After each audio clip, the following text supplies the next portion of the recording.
Ladies and gentlemen, SummerSlam is this weekend, and we are going to talk about it right here in Alyx's World, a safe space for wrestling fans like you. I am your host, Alyx, just Alyx. And of course, we are doing it big time. We got the guests in the background. We got them ready to come out. We're going to be talking it out like we always do. And we want you guys to join us in the live chat. We're going to break down all the matches at SummerSlam for both nights. Night 1, night 2, main events, mid-card championships. We're going to talk about the good. We're going to talk about the bad. And who knows? We might get a little grimy with our opinions, but you know how we do it. We keep it raw. We keep it genuine because that's the best place to do it. This is the best place to do it here in the YouTube space. So I'm glad you guys can join us. I don't want to keep the guys in the background waiting for too long. Matter of fact, I think it's about time we bring them up to the front. So let's go ahead and let's get this thing rolling, ladies and gentlemen. Please help me welcome to the stage. You know them as the Coalition. We got Marked by Wrestling, and of course, you know them as the premier reaction channel here in the YouTube space. Say hello to A&B Convos. Wrestling Edition. And this is A&B Convos Wrestling Edition. Yes. Sir, there they are. That's what I'm talking about. Yes. Yes, Strive to be number one. Ladies and gentlemen, the people want to see the coalition come back together with Just Alyx. We are here to talk about SummerSlam. How we feeling, everybody? We doing all right?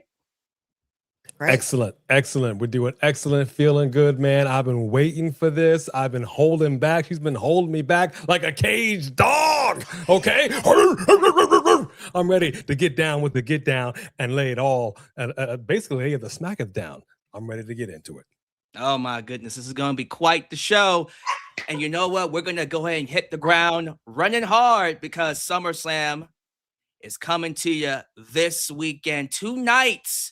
We got 12 matches, and we got to talk about the build-up. We got to talk about the excitement level and all that, because I'm not going to lie to you. We're going to hit it hard with this one, ladies and gentlemen. When it comes to SummerSlam 2026, for me personally, I hope this serves as a wake-up call to WWE, just because you have a strong card. And in my opinion, I think SummerSlam 2026 is a better card than WrestleMania 42. I don't know how these guys feel about it. They're going to give their opinions, but on paper, this is an objectively better card than WrestleMania. And yet, for some reason, this feels less exciting. There's less buzz for this show than there was for WrestleMania. I mean, on paper, you would think, as good as this is, CM Punk, Cody Rhodes, Oba Femi, Brock Lesnar, Hell in a Cell, Roman Reigns, and Seth Rollins, which is a WrestleMania main event that we're getting to close the show, this would just blow up. Tickets would be flying off the shelf. They're struggling to sell tickets, very little buzz, not much excitement to the show. And that is because WWE has gotten away from getting people excited. They have decided to trade in storytelling for constant ads, for TKO revenue, and everybody's seeing it now. Triple H just did an interview with Busty Open Radio where he said, you know what, guys? You guys shouldn't blame the people backstage. You should blame the wrestlers. I miss the days where the heat was on the wrestlers and not the writers. Well, when you do WWE on rail and put your face on everything constantly, when things go wrong, they're not going to look at the wrestlers. They're going to look at you, Game. Right. They're going to look at you, Bruce Pritchard. Right. They're going to look at you, writers. Well, unfortunately, that's where we are with WWE. And a lot of people are just not excited about this show. That being said, I'm going to give it to Steven Sandridge here, the Marked by Wrestling. How are we feeling about SummerSlam when it comes to you? And are you excited about the show? My name is Marked by Wrestling, and I am the advocate for the devil in this conversation. Here we go. I think that the attitude towards SummerSlam, while underwhelming, is wholly overblown. Okay. your top 3 matches, let's say Punk, Cody, Roman, Seth, Oba, Brock. Right. You've got Oba, Brock is less exciting because we've already seen it. It was more exciting because it was the first time. They did a great job, hardly ever letting them, do anything other than create havoc. Roman and Seth, I'm going to save my thoughts about that one until we talk to the match, because I do have feelings about that one, and that's the one that tests my patience. Punk and Cody, I think, is actually a good story. I think it's a maybe not a master class. It's a college level class in subtlety and simmering. And I think too many people online are listening to the engagement farming trolls whose job it is to tell you how to feel about this show. And for what it's worth, I listened to the Busted Open thing today. And what I heard Hunter say, not to point the finger at anybody else, but the way I received his comment on that was, I missed the day when the heat was on the wrestlers and not on the talent. And there is a bit of and we can point the finger at whoever we want to. We can point the finger at creative. We can point the finger at the existence of Unreal, but this attitude existed before Unreal. That there is a whole lot of culture, especially with internet wrestling fans like us, among us, that we want to be the Stephen A. Smiths of the wrestling world more than we want to be fans. And Triple H is maybe not the person to be telling people that. That might be reserved for people like me, which, if you guys are seeing me for the first time, it's nice to meet you guys. Thank you for letting me come into your world a little bit. But something I say at the end of every single broadcast I do is that believing makes wrestling better. I enjoy wrestling so much more when I sit down and try to take it at face value. Now, I've been watching for a long time, so I'm constantly being reminded of things I've seen over the years of being a fan. And sometimes those things bleed into each other. And sometimes we like what we see, like Oba and Brock. Sometimes it takes me time to come around and end up liking it, like some of Oba and Brock stuff. And sometimes I don't really care for it, like the Joe Hendry Danhausen thing from Monday night. But nevertheless, I think there is joy to be found if you're willing to look for it. And so my challenge to the chat is, I'm not telling you to let your eyes deceive you and to call something bad good, but I think there is a lot of good to be found, especially in this card. And don't let people tell you there's not a build if you haven't been watching the show yourself. Because one fight I will pick with anybody who wants to have it is that Danhausen and Dominic Mysterio had a bad or no build whatsoever.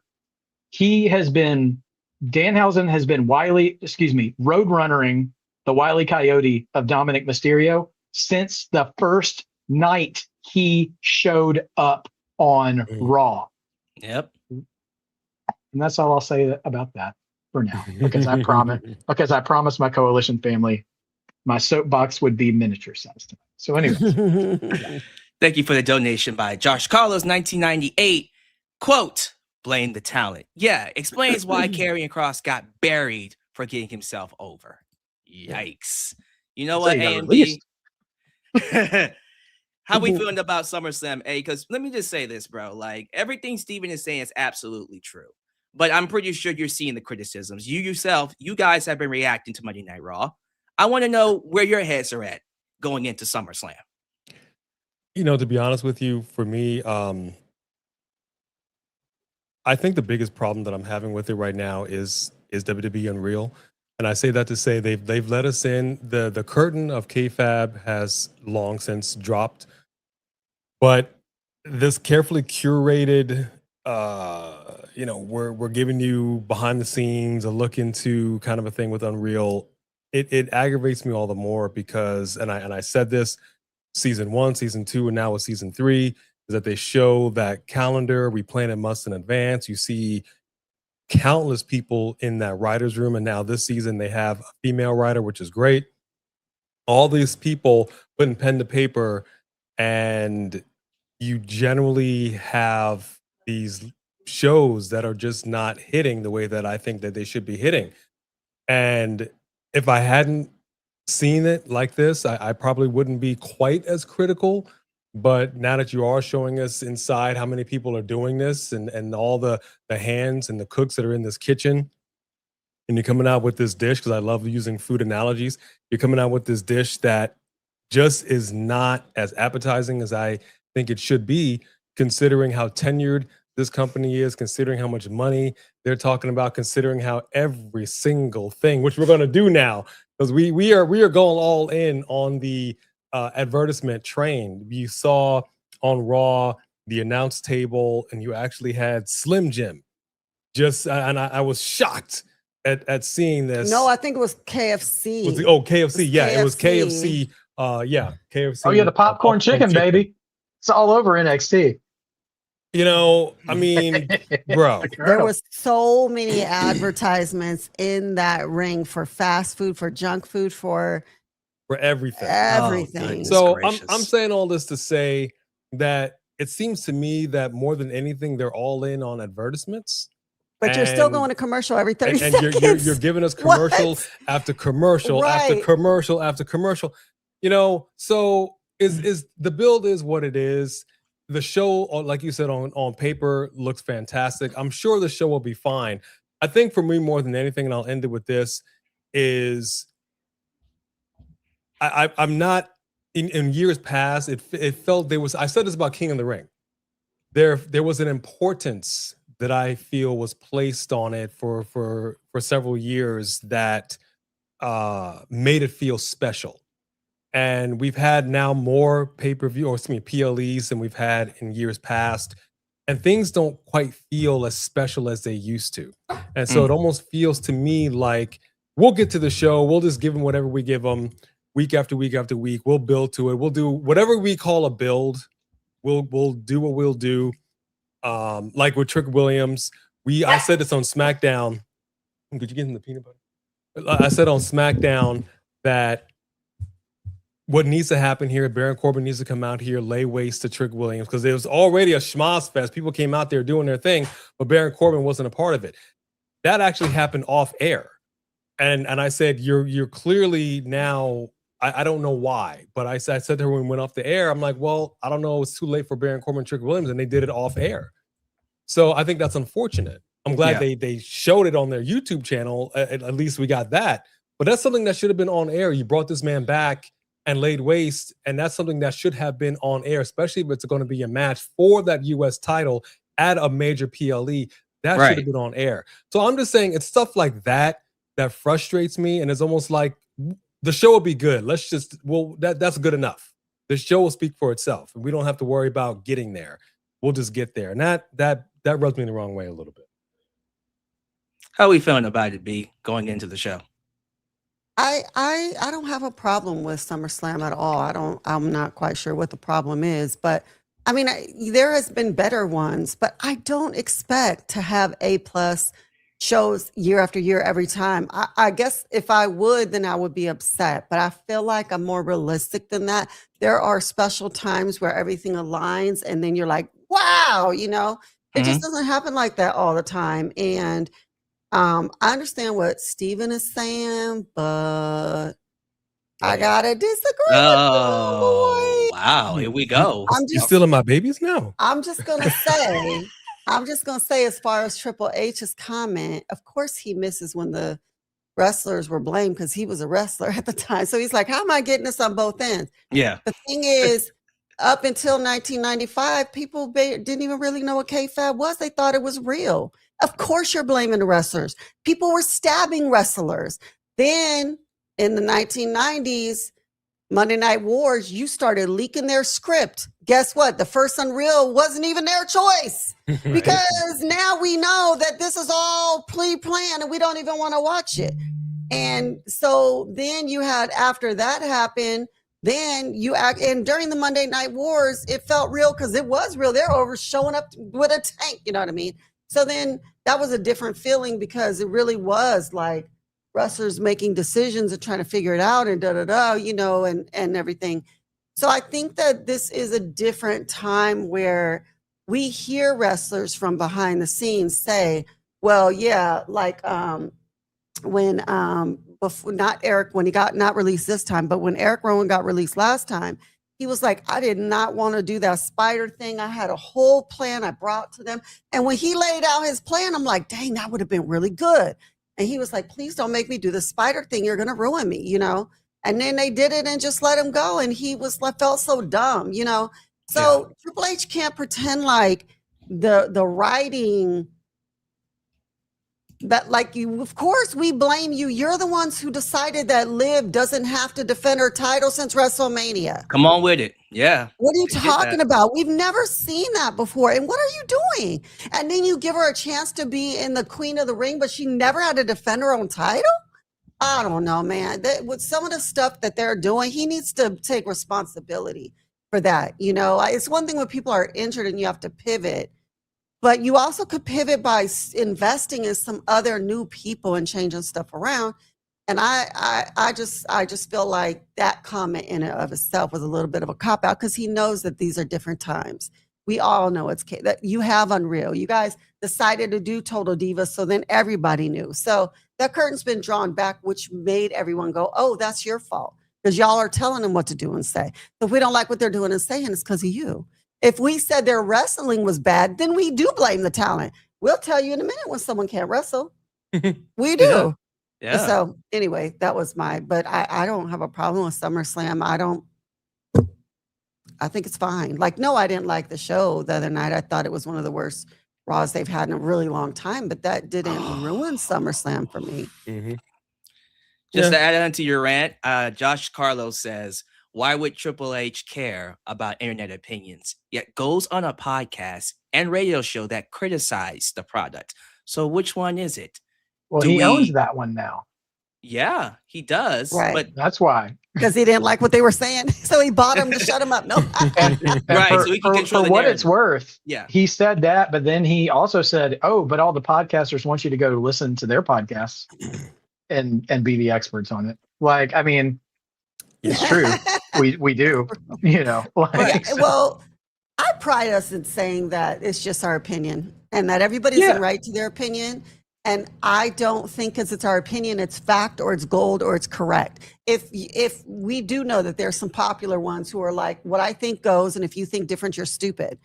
Oh yeah, for sure. Okay, well, you know, you could take your narcissism and have your crowd, but I will never treat someone like they're stupid because they don't like who I like. Right. And then it's wrestling, bro. We're not going to go buy a radio station or, you know, buy our own show to control the narrative either. That's just showing you how weak they are. And honestly, it really does kind of make me worried about where WWE is going, because if you're so concerned about what people are saying online, even though you say you're not, that you have to buy your own show to control the narrative, that doesn't really speak highly of where the company's going. But I do want to pivot back to SummerSlam here, because despite the hype and despite all the craziness with Triple H, this card does look good. It's a really good card, and I don't want people to miss that, despite the fact that Carlos did point out that Carmelo is not going to be on this show either. Carmelo Hayes is missing both WrestleMania and SummerSlam, and yes, that is a massive, massive sin, and they better make up for it in the future, because that's one of your best talents. Regardless of that, I do think we should give a little credence to what they do have here. And if you guys are ready, I would like to start things off with what really should be the main event of night one, but is currently being booked to open night one. And that, it was said that the Hell in a Cell match between Brock Lesnar and Oba Femi is going to open SummerSlam night one. Brock goes home early, ESPN. Live on ESPN. Mr. Steven Sanders, Marked by Wrestling. I would like you to go first on this one. How we feeling about Brock? How we feeling about Oba? And let's answer the ultimate question. Is this going to be Brock Lesnar's last match? How we feeling? I don't have a clue if it's Brock's last match. I think Brock wanted his last match to be at WrestleMania. And then they Godfather 3'd it. just like when I think I'm out, they pull me back in. You know what I mean? I'm going to go to first of all, this is the money match out of all 12 matches. Like this Right. has had the most heat, the most juice. Here's my prepared statement for it. Don't overcomplicate things. Ever since Brock lost at WrestleMania, he's been ducking Oba or attacking him from behind, and let SummerSlam be Brock's reckoning. Oba wins, and he makes and it's a statement win. Not like Goldberg short or anything, but there is absolutely no confusion or gray area about who the king of the jungle is in WWE once this match is over. Right. And Brock goes home. And I'm going to say Brock either never comes back again. Technically, like Steve Austin at WrestleMania 19, there's no fanfare, and he just goes and doesn't come back in an active capacity, or we just don't see him for months. Maybe we see him at big payday time again a few weeks before Mania or something. But nah, this is, and I'll say this real quick before I pass it on to whoever you want to go next. There's a few matches on this card where predictability should be our friend. Yes. As fans. Like, just because who should win the match is blindingly obvious doesn't mean that isn't going to make things fantastic. Right. Like, sometimes it's the Occam's razor. The most obvious solution is the right one. Don't overcomplicate it, guys. Have him absolutely crush Brock, leave no doubt. And whatever happens with the titles at the end of this weekend. But when you're ready, Oba said, "Now where was I? Oh, that's right. I'm king of the ring. Where's my belt?" Because he can do it. He's booked that way. Anyways, so yeah, Oba, of course. I think it would be a massive mistake to have this open the show. I think this screams main event. This screams, oh, we are here to see this match. This is the marquee match for SummerSlam for me. Quite honestly, this should be closing both nights. This should be the main event of night 2. I think the kind of match they need to have should have blood. This is the match that if you saw CM Punk and Drew McIntyre, that, but more, even more violent. And I agree with Steven. I agree with Mark by Wrestling. This needs to be a dominant win for Oba Femi. Triple H has come out and said that Brock is looking to pass the torch for him. This is a feud made to pass the torch to Oba. And if that's the case, there should be no 50-50. Oba needs to run through Brock. And he needs to be crowned, well, king of the ring, for sure, but he needs to be seen as like the lion in the jungle. Mm-hmm. And I feel like for that to be the message to be given, the type of match they need to have needs to be super violent, needs to be bloody as hell. And Brock, he doesn't mind cutting himself open. He doesn't mind blood. There are times, if you see him throughout history, where he will bleed when it wasn't like, why would you do that, Brock? He would do it to get the opponent over. He bled for Cody. He bled for Seth. He bled for a lot of people that were made. He should do the same for Oba. And to answer the question, should he retire? If he doesn't retire here at SummerSlam, what the hell was that at WrestleMania? Right. Why did he take off his shoes? Why did he take off his gloves? Why did he even tease it? Someone's going to say, well, he did it to fake out Oba and attack him from behind. No, but that doesn't make any sense. If that's what he did, they would have talked about it on Unreal, and they were intentionally silent about that. Right. That entire scene. Right. I think this is Brock. I think all of this is Brock himself. Triple H even said he doesn't know if Brock's going to call it. For all we know, this is going to be an audible. It might be one of those things where he thought about retiring and then he decided not to. That could happen too. Still, if he's ever going to call it a day, you're not going to get a more perfect moment to do it than by losing to Oba and passing him the torch. It's like when Ric Flair lost to Shawn Michaels at WrestleMania 24, and we said, there's no way you're going to get a better match than that. Call it a day. And he didn't. And to this day, I still wish Rick never got back inside the ring. I Oh, we do not all, want that to happen yeah, with Brock. it We was a all nightmare. Sorry, I hate you. He's gonna do that. And just drop it. and so, yeah, we're going to keep it short and sweet. This should be a win for Oba, and he should go and take that belt from Roman Reigns this year. So, A and B, I guess I'll start with you, B. How we feeling about this match? Who you got winning? Oh, Oba. No, no question. Everything you guys said and some. And Brock was very clear when he was interviewed about it that he just waiting for Stella to knock this camera. You see her? Yeah. He was very clear that he very much intended on retiring. That he meant that when he did that, he just didn't tell anybody he was going to do it, but he decided his body had had enough. And they called him at home. Was like, nope, not letting you out of your contract. You know, so he's only back because he was forced to come back, and he's avoiding as much physical contact as he can because he already said he physically cannot keep doing this. Right. So it's not, it's Oba, and then he goes home. Then if they make him come back again, maybe he will, or maybe he just agreed to come back to finish this last one. Who knows? But yeah, Oba. How we feeling, eh? Oba. Who? You know, Hmm. I'll be honest with y'all. I'm not happy with this match. This is a hot mess. The second Brock took off the gloves, took off the boots, and put him in the middle of that ring. I said this when we watched Unreal. John Cena did it. It's a sacred thing. I love when Gunther used to say the mat is sacred. You've got to treat this a special kind of way. That's a very serious charge that man did there. And again, that could have just been a Brock thing. Like you said, Steven, they didn't address it at all on Unreal, which goes to show you how carefully curated this unscripted show really is. So the fact that he did that, and now it's like TKO saying, listen, PT, I've said this many times, PTO denied. We need you to show up to work on Monday. And that's exactly what happened. It's so anticlimactic. I can't even begin to tell you. It's left a bad taste in my mouth ever since. I hate it.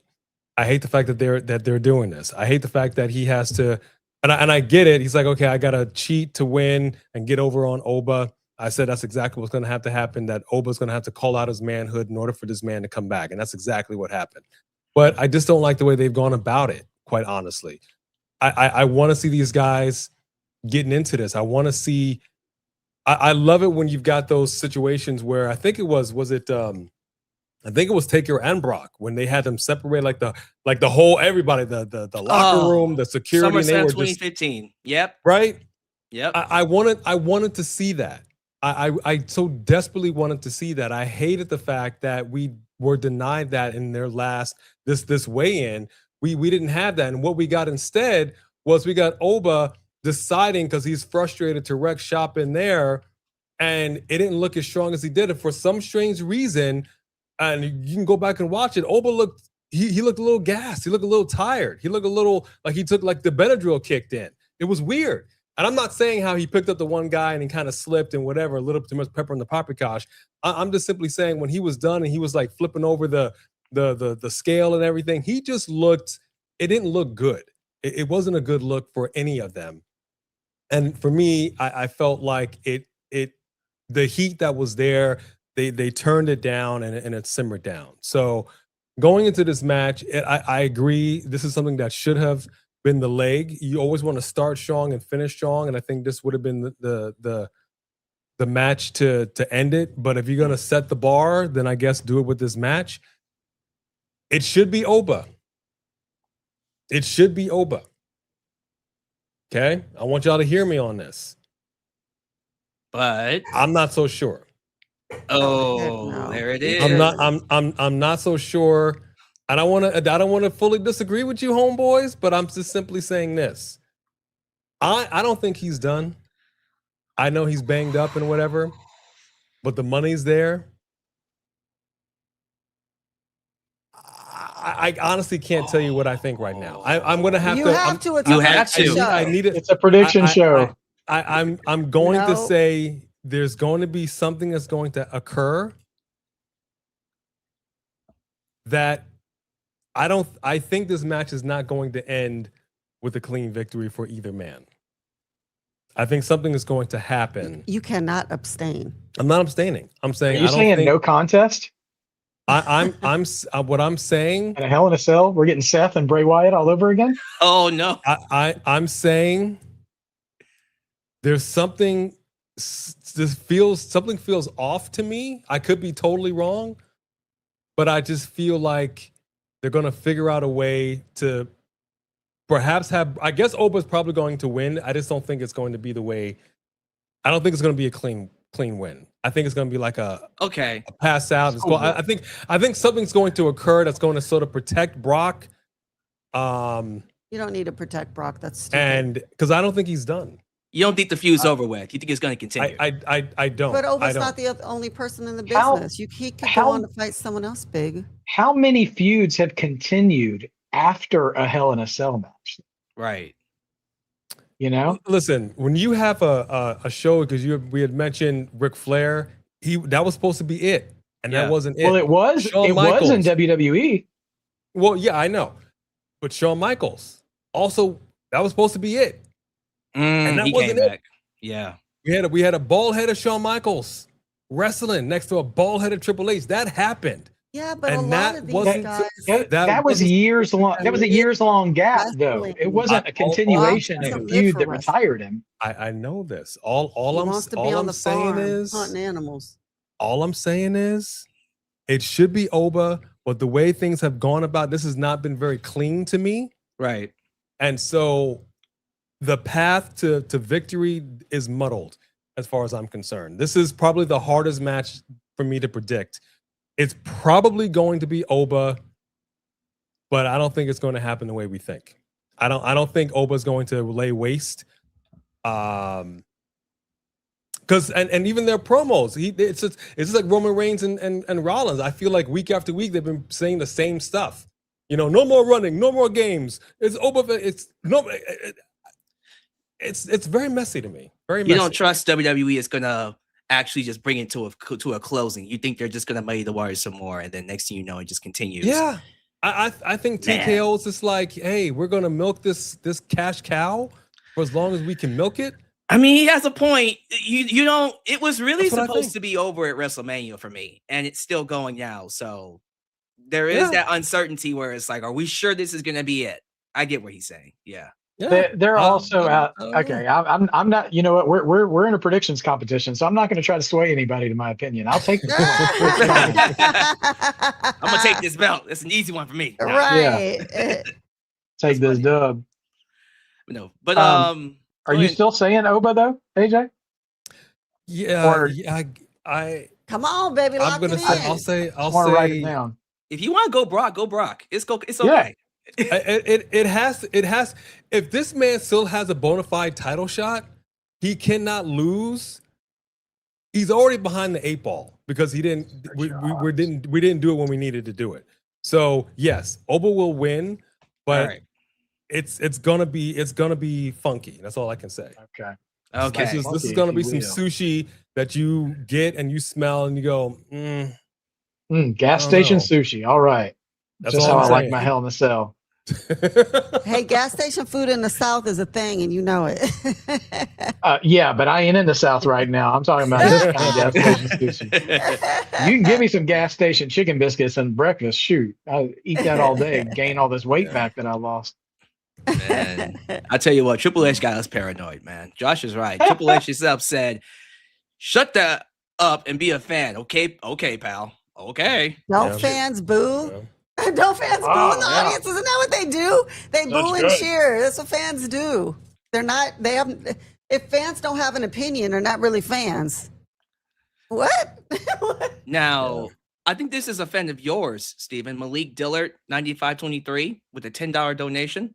Do you think Oba comes out during the main event and demands his title match? Oh, so after Roman beats or Seth beats whoever wins that match, Oba shows up and confronts them? Absolutely not. Roman, no. Let's just pretend Roman's winning. Ain't no way Roman would agree to that. And it didn't matter if he dogs walks Jacob and the Usos. Like, Roman will hightail it out the building or just laugh in his face. Like, Oba, they will build. That's a build. No, yes, that's a build for WrestleMania. No way. Yeah, I agree with that. Although with him winning King of the Ring, you might have to do that match sooner. But yeah, that's a WrestleMania match all the way through. I agree with you on that one. We got our predictions in for that first match. Before we go on to the second one, I want to let everyone know in the description is a community link for you guys to give your predictions. I believe Mr. Mark by Wrestling is going to be handling that. Will you be tallying all of that, by the way? Yes, I will be tallying it throughout the show over the weekends, and we'll calculate hopefully by the end, depending on how tight the race is, by the end of the show on SummerSlam, we'll name who the champion is over on my stream. I'll do my best to hop on over to say hi to A and B during the show and let them know maybe who's won. I am sporadically putting the link in the chat as well if you guys haven't seen it in the video description. But yeah, it's in the video description. Go there. There is a question for every match on the card and a bonus question for every match that is specific to that match. Is there interference? How does the match end? You also can wager. You can also try to predict the match order of the show. And then we have one mega bonus question because I was feeling a little extra this time. So predict a return that has not been announced, and you'll get an extra 10 points. So. Let's get to it, man. I like the full interactive experience here we got going on. I love it. So let's move on to the next match. This is going to be an easy one. I'm not even going to waste that much time with it. The first of two 6 women, a 6-man and a 6-women tag match. This one will include the Bella twins, Nikki Bella, Brie Bella, and their best friend Paige, for now, taking on Fatal Influences, JC Jane, Lainey Reed, and Fallon Henley. So I think we can all agree Fatal Influence needs to win this, right? Right? I mean, what are we doing? Why would we have them debut on SummerSlam? They just won the tag titles. They just won the tag titles. We need to build up. We need to build up new faces, number one. But we also need to build up some villains. We have to build up our heels. So I would love to see Fatal Influence win this match. And quite honestly, the Bellas need to go heel too. So what I would do, I'm not booking, but if I was booking, I would have the heels go over. And then the Bellas get pissed off, maybe have Paige take the pinfall. They get pissed off at Paige. They turn on Paige. They go off and do their whole heel run as tag team champs, whatever. And then Paige gets moved up as a single star. Because I think Paige is far and beyond the more popular of the three and really should be competing for singles titles, whether it's mid-card or even the WWE Championship, which we will get to. I have a lot to say about both of those matches. But for this one, Fatal Influence, easy, done with. Let's go to B. How we feeling about this match? Who you got winning? Exact same, except I was thinking that Nikki gets the pin and then Paige actually turns on her and Paige goes heel for a single run. I still was thinking her to do a single run, but Paige was always such a good heel too, that I think that with Brie and Nikki together and everybody within Brie mode, that they might get more accepted as staying a face, and that Paige would, Paige is just so good at being a heel. I don't know. I just was thinking. So I was thinking the opposite, the same, but switched with who did what. Yeah, that works too. I wouldn't mind that. I don't want to cheer the Bellas though, but that still works. How we feeling about it, eh? Oh, that's hilarious. I can see it going either way. Yes, Fatal Influence absolutely will win this match. That's the right call. I'm just not sure who's going to eat the pin, quite honestly. But as far as Nikki Bella is concerned, we last saw her. She turned. She came in. She did her thing, and then she turned. That went absolutely nowhere, and she's going right back to doing her thing. As far as we know, seemingly on the surface, I don't trust it. I thought she'd be back a little sooner than this, and certainly would have turned on Paige. Paige needs to. She obviously, if Nikki's healthy, she's here. She's wrestling. She cannot. This is not going to be a trifecta situation. No, this cannot continue. Someone's turning. This is unsustainable. Paige needs to be a singles competitor, whether it be a face or a heel. I don't know. But yeah, for sure, Fatal Influence all day. And last but not least, Mark by Wrestling. Who you got? I couldn't agree more that Fatal Influence should demonstrably, win this match. But I don't think Creative's going to do that. I think WWE suffers from what I like to call Bella Visionist history. Where they overinflate the importance of the Bellas to the women's division. And They are still trying to do that. They're trying to Cena-fy Nikki Bella, I think. And I think she didn't come. But unlike Cena, who spent a whole year trying to make a bunch of different people, whether he succeeded or not is a podcast for another time, but did put in the effort to try to elevate tons of people. Maybe I'm a hater. Maybe I am. And I'll hate if I need to. But yeah, you are. I don't think Nikki's that same person. I don't think she showed up to do a job. I think she came back and she's going to get that win. And while I'm intrigued by everybody's fantasy booking about a heel turn after the match, that would be such a copy paste of what they did with Becky Lynch with Lyra Valkyria. Okay. That they might actually do it. Okay. But that's no. Nice. That actually wasn't where I go. Sometimes I give WWE's creative too much grace in being logical with following their own booking and not repeating themselves. So I would think they would want to avoid that, but that might happen. So anyways, I'm putting Bella's just because, I mean, even for all my hating, she came back to a big babyface pop, and this is her first actual match coming back. Like she's probably going to get the win. She's probably going to pin Lainey Reed, who's the newest girl out of the group. And they'll probably just forget it ever happened come SmackDown the next week and keep Fatal Influence away from them and gas them up. Because I heard JC already say she was eyeing Tiffy for the U.S. title. So maybe Fatal Influence can just slide to the left, and, slide to the right, and jump 2 times and go after another belt. I don't know why I did that, but anyways, yeah. So Bella's, but I don't like it. I'm holding my nose with that pick. Yeah, we all got Fatal Influence win this match. Let us know who you guys got in the community. Except for Steven. Steven just said he doesn't. I said Bella's. I want them to win, but I'm not picking them. B, did you pick the Bellas or did you pick Fatal Influence? Because you. Oh no, I picked Fatal Influence. Oh, you did. Okay, so I'm the only outlier here. Okay, so you're picking Bellas and Paige, Steven. Yes. Okay, my bad. I apologize. It's okay. I don't know what my mind went to that. I don't want to pick them, but it's just what I think is going to. That's a fair pick, and you're probably right about that. Let's see if we're right about this next one, though.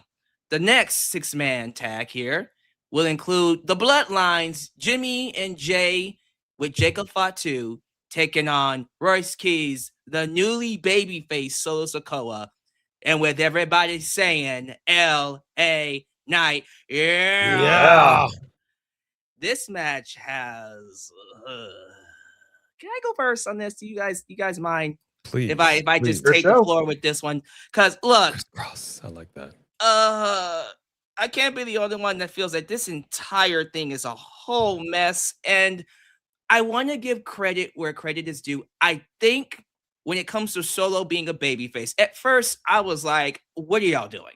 Why are we still trying to make Solo Sikoa work in 2026? It hasn't been working the last 2 years. There was something about the way he was acting on Raw as a babyface that made me go, all right, maybe don't let's not just get too carried away here. Maybe there is something there. Let's see where it goes. But I don't know if I trust creative to make it work, because the way this whole thing's been going, I don't know what they're trying to do here. I used to think that the Bloodline was the baby faces, and then now they're not. I guess so.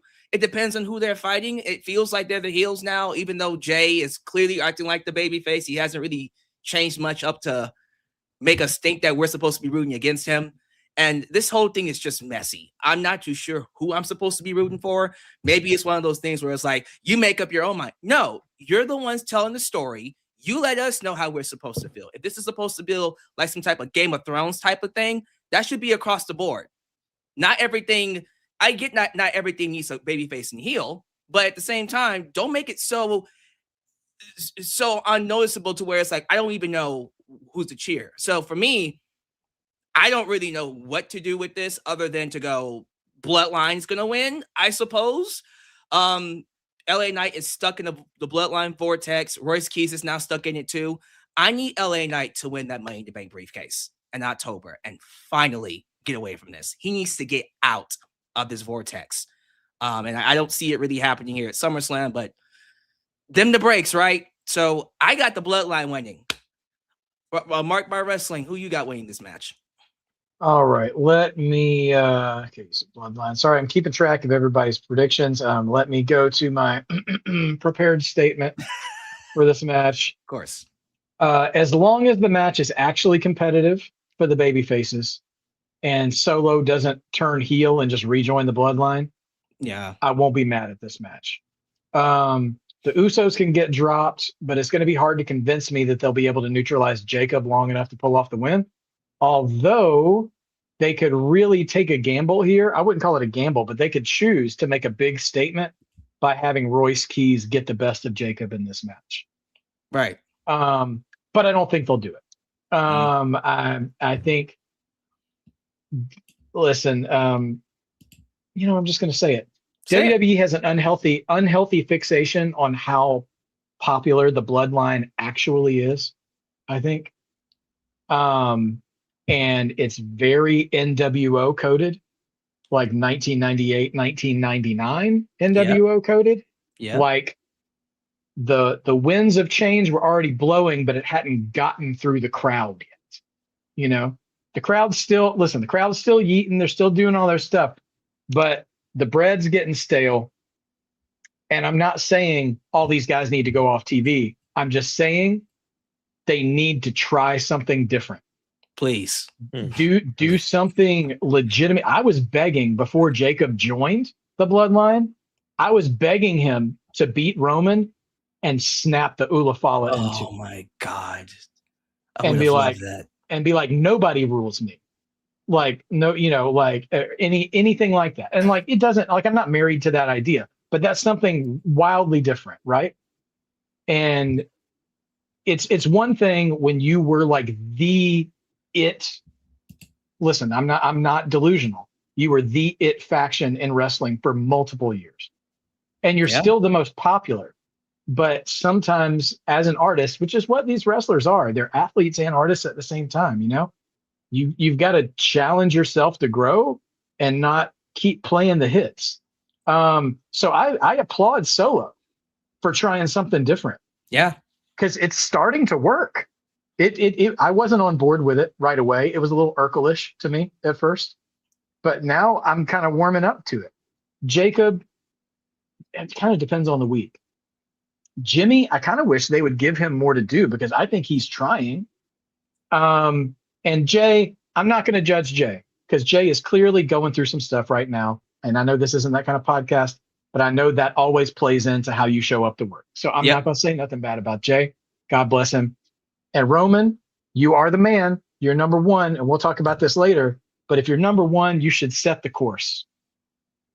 Be the example of what it means to be an evolving, always interesting, always compelling star. And that's not all his fault. I blame creative for that feud when we get to it.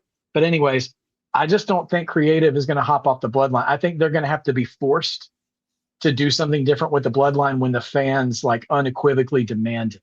And I don't think they're going to take the first step in it, which, listen, is a choice. That is something you can do. That happened to Hogan back in the days. They had to wait for the crowd to get sour on Hogan, start to get sour on Hogan before they moved on from him. And I can sympathize. When you've got the cash cow, you just want to ride that thing until you don't have a choice left. But I like you could really, with the right booking and the right kind of match, you could you could give all the LA Knight fans something that they could ride high on for months, because those people, when I say them, I mean me, are starved for something good to happen to LA Knight. You could really give Royce Keys a big moment. You could really establish him, not like on an Oba type level, but really cement him in with the crowd to be like, look what he just did to Jey Uso, or look what he just did, whatever. But I think picking the Bloodline in this match is a safe choice. And again, it's nothing personal. They clearly have earned their success, right?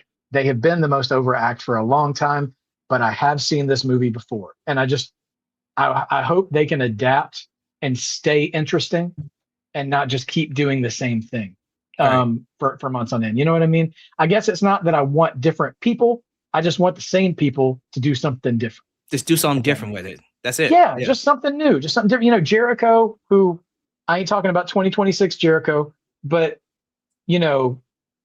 old 08, 09 Jericho was like not afraid to try different things to try to stay relevant. And like that works for him for that time, you know?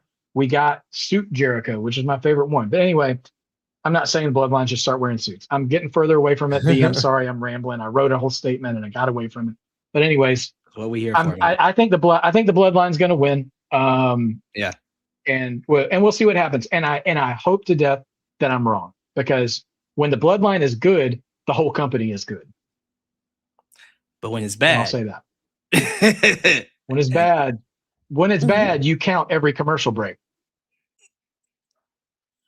And on that note, A and B, how we feeling about this 6-man tag?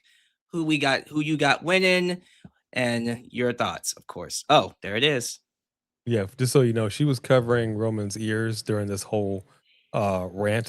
Sorry. So you know. I should have said earmuffs. I will not get on board with I'll take you earmuffs guys next time. To be slandering fair, the we had the Bloodline. Bloodline winning. Though, It doesn't I matter. didn't pick You them. guys slandered the chief, the tribal chief, the head of the table. Man, you got to live with her. I do. I got to live with this now. Jesus is the head of my Now- That's a table. lot. Sorry. Number one, ain't nothing wrong with Solo. You tripping, Alyx. Solo is funny, and he just gets funnier no matter what he does. I like everything he does. He is so funny. I think he has come such a long way from being Roman's lackey.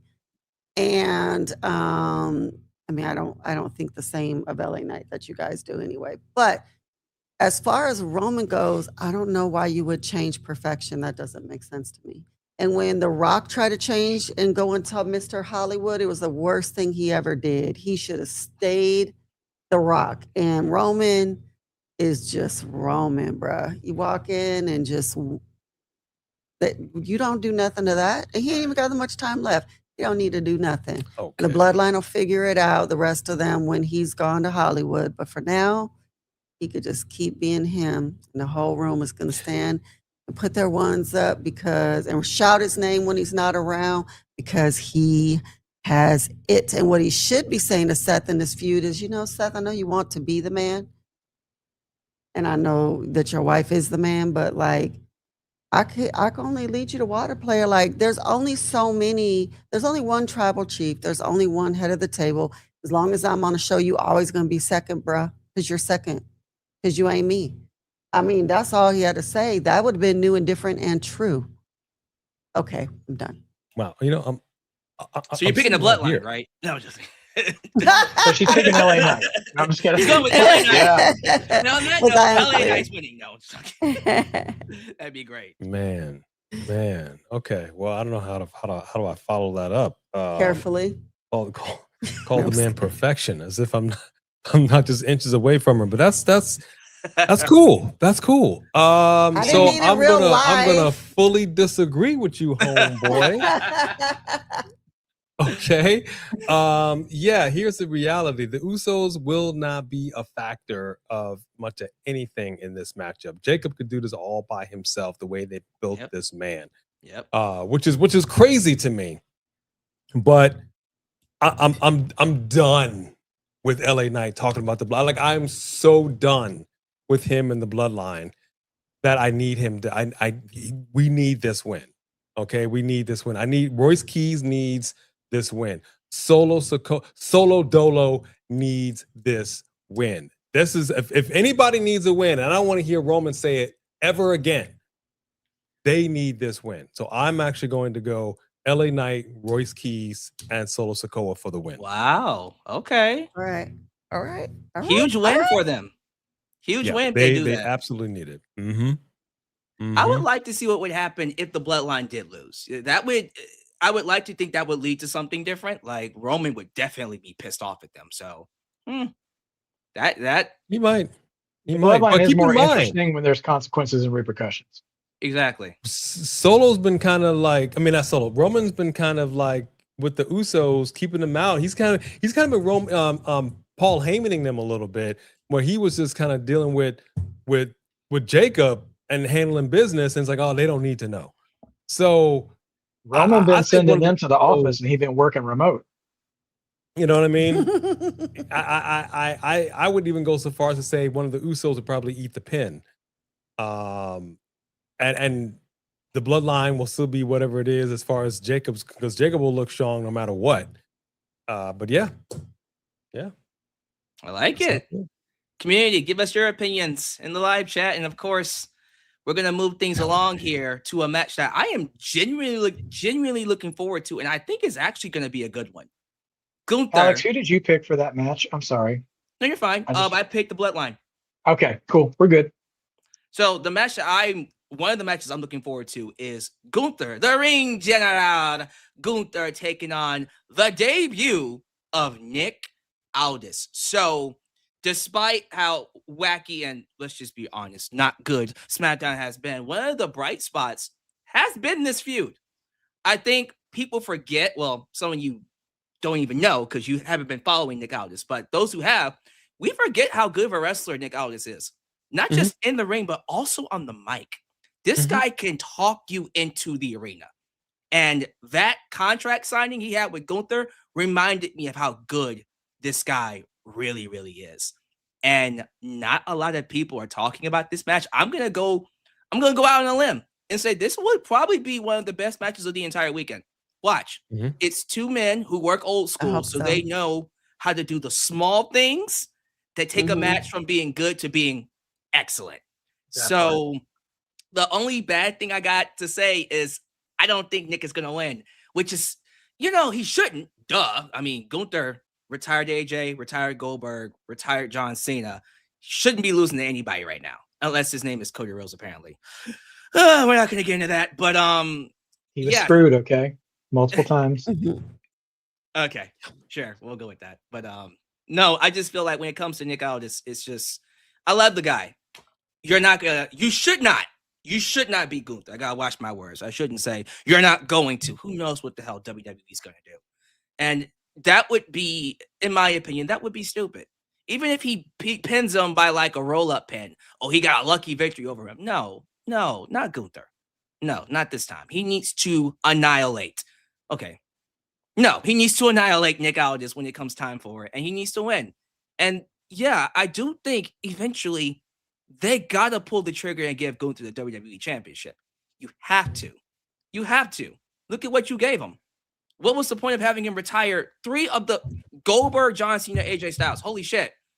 At one point, he was going to retire Brock Lesnar. Thank God they changed their mind on that. Thank you. I appreciate that. But no, still, why would you not belt this guy? So, Gunther, that's my pick to win.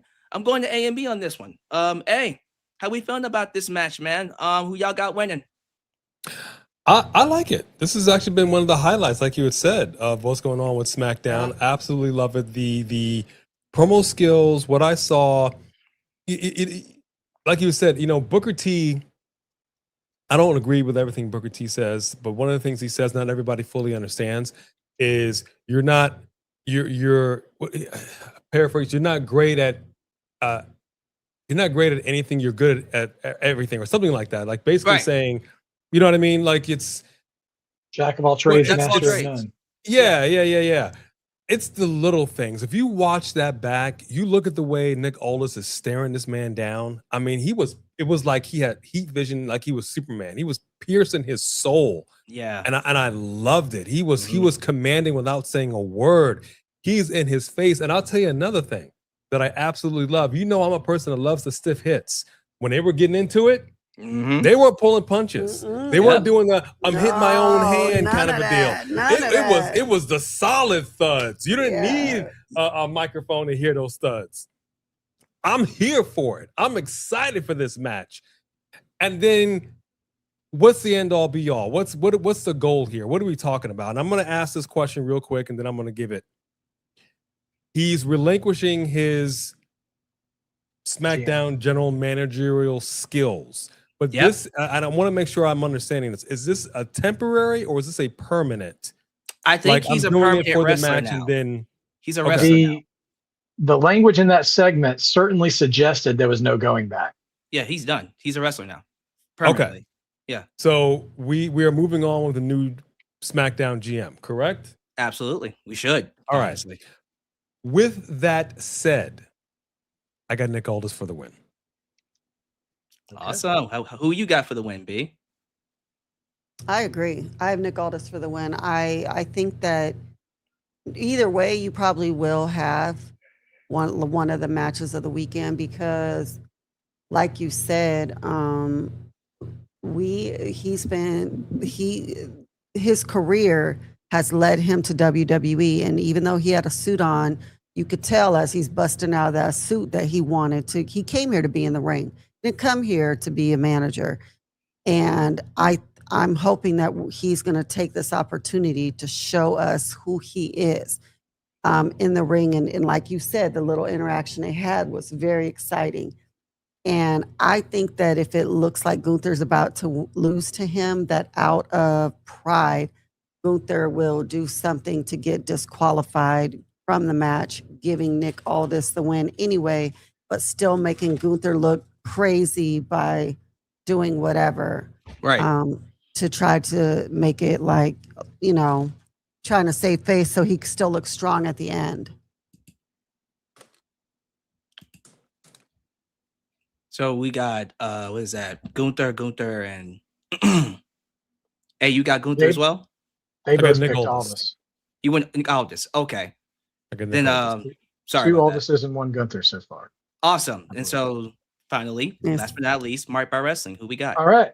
Yeah, I'm very much looking forward to this match. I think, guys, and for all of you, who are looking at the old guy in the corner with all the retro gear, pay attention during this match. This is probably going to be, other than maybe Punk and Cody, which I don't think it'll be more than Punk and Cody, but is probably going to be the best exhibition of what a good wrestling match decades ago probably would have looked like. Yep. These two non-American European men are going to beat the stuffing out of each other without trying to break each other's necks. And I've loved the build for this match. I got rage baited a couple of times online with people trying to say this was some sort of demotion for Gunther.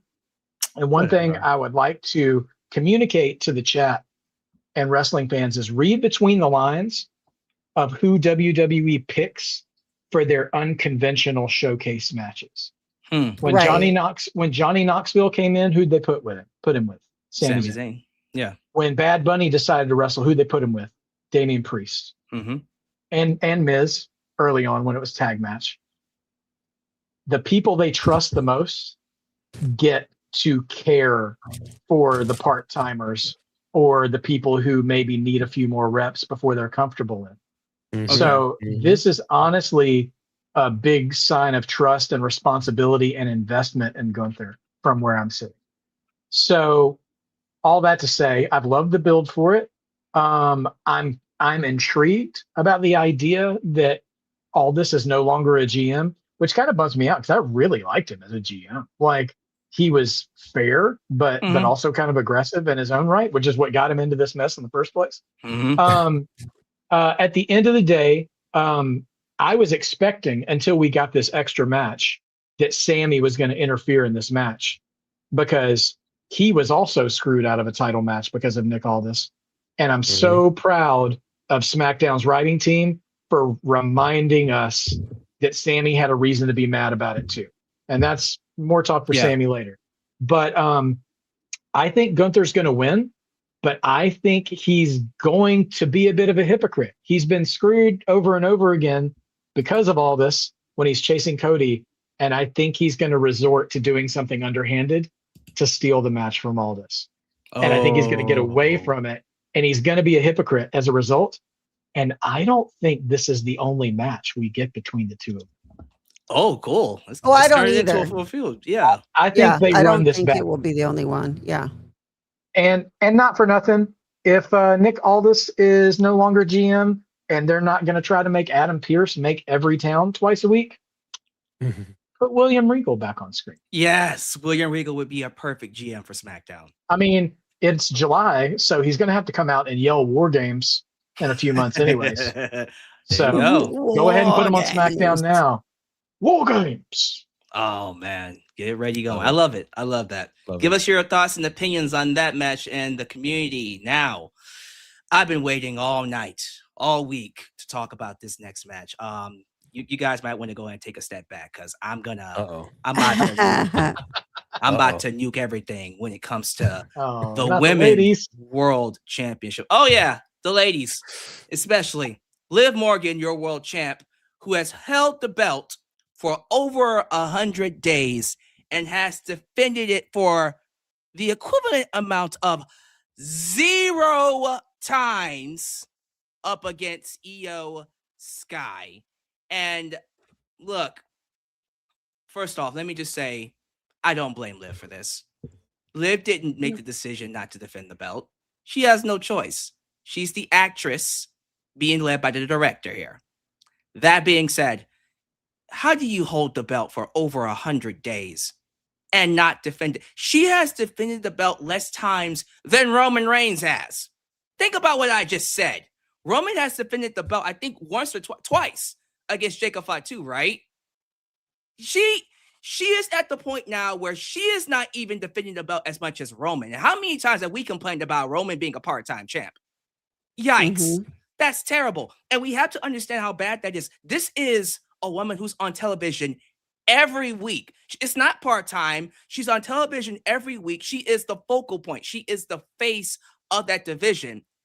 And that belt is just collecting dust on her. She could be, and people are going to say, well, she was supposed to fight Stephanie Vaquer. She was supposed to fight blah, blah, blah, blah, blah. Okay. What about Bayley? What about before she turned heel? You could have had Lyra Valkyria fight her. Becky Lynch is just sitting at home, just chilling. You could have done many things. You could have broken up Judgment Day, sent Roxanne after her, sent Raquel after her. There are so many things you could have done, but you did the complete opposite. You put her in the Queen of the Ring just to get to the finals and do what? Lose. So now your champion's losing. And she lost to the woman that she's fighting tonight. And then to make matters worse, Danhausen, we'll talk about him in a second too, decided to come out and put the old little curse on her, which makes the, again, predictability doesn't mean necessarily bad, but we all know how this match is going to end. Unless she can find a way to break the curse, Liv Morgan is going to hold the belt for over 100 days. And on her first title defense, she's going to lose it to Io Sky. If that doesn't scream one of the worst, maybe the worst, championship reigns in WWE history, I don't know what it is. Liv Morgan doesn't deserve it, but that's what WWE has done to her. Yeah. This women's division has suffered as a result. We're going to get to SmackDown in a second, but the Raw women's division has not been great for me because of this. So the sooner you can get that belt off of Io Sky and get the belt off of Liv Morgan and put it on Io Sky, the better for everybody. So in case you didn't figure it out, Io Sky needs to beat Liv Morgan because dear God, the division needs it. All right, that's my soapbox. Let's go to Mark by Wrestling, who I think he's ecstatic to respond to what I have to say. How we feeling about this match? Why wouldn't I? How we feeling about? Yeah, who you got winning, man? Yeah, I mean, I think your points are right on. I would argue, or not argue, but I'd clarify. I think Raw, and I think this whole Liv situation has exposed the critical lack of main event women on Raw. I'd say, don't misunderstand me, a banging mid-card division for the ladies between Sol, Raquel, Roxanne, Lyra. I mean, sadly, Bayley is not positioned as a main event talent anymore. So I'm not gonna call her one just because she used to be. I feel like if Becky Lynch had been more available, that would have been a good pivot. But and maybe it's just the unreal in me watching the interview they did with Stephanie Vaquer, which broke my heart. Yeah. After WrestleMania, I know, I don't know how Stephanie feels, right? But I do identify with, I've been working my whole life to get to a certain point, and when you get there, like, your sense of self just betrays you, whether it's physically, mentally, emotionally, whatever. And you're like, I've been holding it all in just to get to this point. Now that I'm here, it's really time for me to hit the grind, and I can't keep up with it. And so, like, I totally get her and her need for for needing to step away for however long Stephanie needed to step away. But that build for that WrestleMania match, Liv got her mess rocked multiple times in a very dangerous way. And like in her head. That was the whole story arc of her feature on Unreal this season, was how many times she got injured. And so I'm not unconvinced that she hasn't been able to defend her title this whole time. And they've been trying to mask it because, this is my theory, because TKO sees her as a marquee girl. And I'm not saying she's not, but she is. Yeah, she is. She's got that Jey Uso quality, that CM Punk, that Roman Reigns quality of like, she pops on TV. She looks good in photos. She looks good on the souvenir cups, all that kind of stuff. And so I think to a degree, they're like, yes, put our movie stars out there and do right by them. And they checked their inventory on Raw and are like, shoot, we don't really have anybody to put her up against. And they look even dumber now because of the Rhea Ripley situation and stripping the title off Rhea. Like, because I'm like, okay, I respect it. You can play smoke and mirrors with Liv if you have to, if you feel like you don't have any other choice, if you don't feel like all those other amazing mid-card women are ready to come up to that level just yet. Okay, I will go along. I'll play the game. But then you went and took the title off Rhea. And I'm like, well, now it makes Liv look even worse. Yeah. For not doing anything in this situation. So I agree with you. I don't blame Liv for her state right now. No. Right. And honestly, I think if you switch the title to EO, you open yourself up to a lot more options anyways. Because Lyra just turned heel. Raquel's the Intercontinental Champion now, which bravo, Raquel. She's earned it from the past year. I mean, she deserves it. I would love to see them heat up Roxy a little bit and make her a threat to somebody instead of just window dressing, because she can go. I think you have more options with EO as champ than you do Liv right now. And whatever they need to do for Liv, let them do it and give her time off, or just let her be managerial while she heals up. I don't know what's going on, but yeah, I think it's time to move it on to EO so the belt can get defended and you can still tell stories with the women of the Judgment Day, because now Raquel is a title holder, so like she can be like, hey, I'm the one with gold in this faction now. You ladies get in line behind me. I'm the leader now. You could get that Shawn Diesel thing. Yeah. Which is what happened with those two. Shawn lost the belt, Diesel won one, and they're like, hold on for a second. And so there you go. There's a story. Sometimes I'm not anti-story, but you don't need to hold a title hostage to do it. So, anyways, and I'm a loud advocate for giving women stories on TV that don't require a title, because that's how people actually become more popular. Anyways, all that long-windedness. Sorry, everybody. To say EO. I think EO is the right call. I think we get a fresh set of matchups. And I'm still holding out for Rhea EO 3 at some point, because, now hopefully, never mind. But I'm still holding out for that match. There's a little Seth Roman-ness to it, to their rivalry, but not as hateable. I mean, not as hated between them. I mean, so anyway, I hope we get that down the line. Before and who knows? Maybe Naomi comes. We don't know how ready Naomi is. Right. Either. Oh yeah. She probably is. If she's not getting ready, she'll probably be ready by Royal Rumble. We'll have to see. Before we go on to A and B, well-rounded Rio made a good point. Who's to say if EO wins, she won't defend it either? Might be just a WWE issue of not knowing what to do with their women's title, women's champs. I think she'll still wrestle though.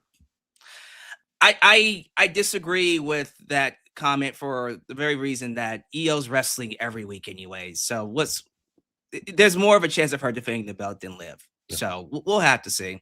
And then this donation from Brandon Wyatt, $10. Thank you so much. Unfortunately, Liv, this one, because I have Roxy winning Money in the Bank and cashing in on Liv, and I am sick and tired of them filling this women's division, especially after watching NXT and Evolution 2 last year. That pay-per-view last year for the women was so goddamn good. I feel you on that. Mhm. But we had to Yeah. remember Liv Morgan best shows is of the year. cursed. So I think it's a done deal. She's losing the You might be belt. cursed for real. Oh, Jesus Christ. Yeah. For real. Yeah. But A and B, man, like who y'all got winning this match? I think we all kind of figure who is, but how y'all feel about this match going into it? I am the captain now. That's what she's going to be saying. I am the captain now. Listen, I also thought maybe she was injured and so I thought maybe even maybe in June when it looked like she hurt her ankle that maybe she did and they were hiding it. But then I've seen her come out in heels and skipping and jumping on Dom and attacking people. And so I think when you're nursing an injury to protect it, you wouldn't have her still jumping up and jumping down on a sprain. So I kind of backed away from that. And I do think that they have decided that she is their it girl. For the love of goodness, they had her record a song, even though she can't sing to save her life, because they wanted her to perform, to come out. I mean, they are all in on her. But you ruin her when you don't have her defend her title for this long. You made people who, like, if she had been defending her title this whole time, I would say her.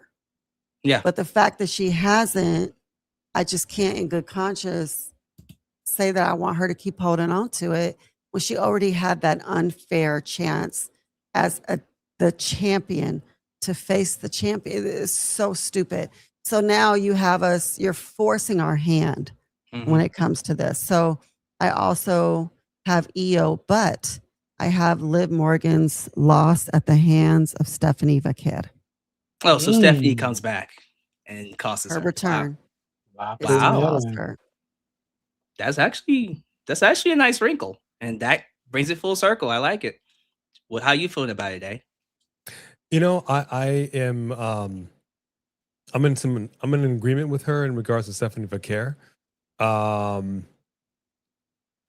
I just wasn't sure if she was going to come back and ruin, and somehow the music hits and there's a distraction, or Liv actually wins, and then as she's celebrating, boom, music hits and we see her come out. Oh my gosh, Yeah. But I definitely think Stephanie Vaquer will get involved in some way, shape, or form. I'm just not clear on how. Yes, she is cursed. The Judgment Day is cursed. Now, I was saying this in regards to Raquel's win on Monday Night Raw. Loved, and I had a feeling that was going to be the case because that match happened much later on. That happened right before the main event segment. And if that wasn't going to be the case, that would have happened like in the first hour, like the first half hour. Soul would have won. They would have moved on with their lives. So I'm glad that happened the way that it did. Raquel never got her lick back on Liv screwing her.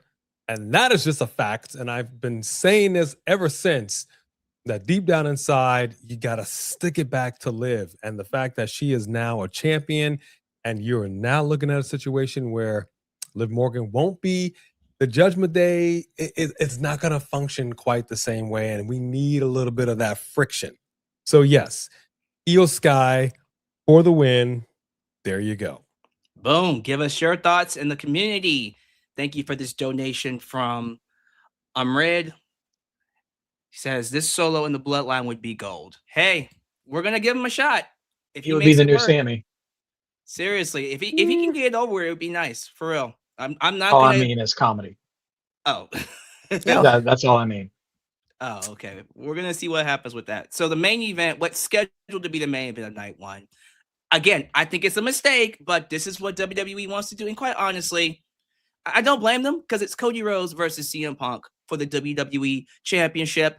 We talk about what could be WrestleMania main events. This one's up there. This is definitely a WrestleMania main event. And who's to say it won't be? Because I doubt this is the only match they're going to have. I see this as the beginning of a series of matches that's going to span years. I think these two have a lot to work with. Their promos have been great. I wish they would have had just a bit more time, just a little bit more time to add heat to it, because I feel like it's now starting to get some heat.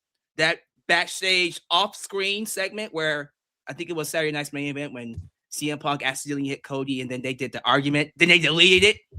I love that. Just things like that. I'm like, do more of that, please. That's great because people remember that stuff. And then they took it on screen. The SmackDown promo was okay. There were some good things they said. The little thing about when Punk didn't have the belt, he was respectful, but when Punk did have the belt and Cody didn't, Cody was an asshole. And so little things like that, I'm like, oh, that's good. If it goes somewhere.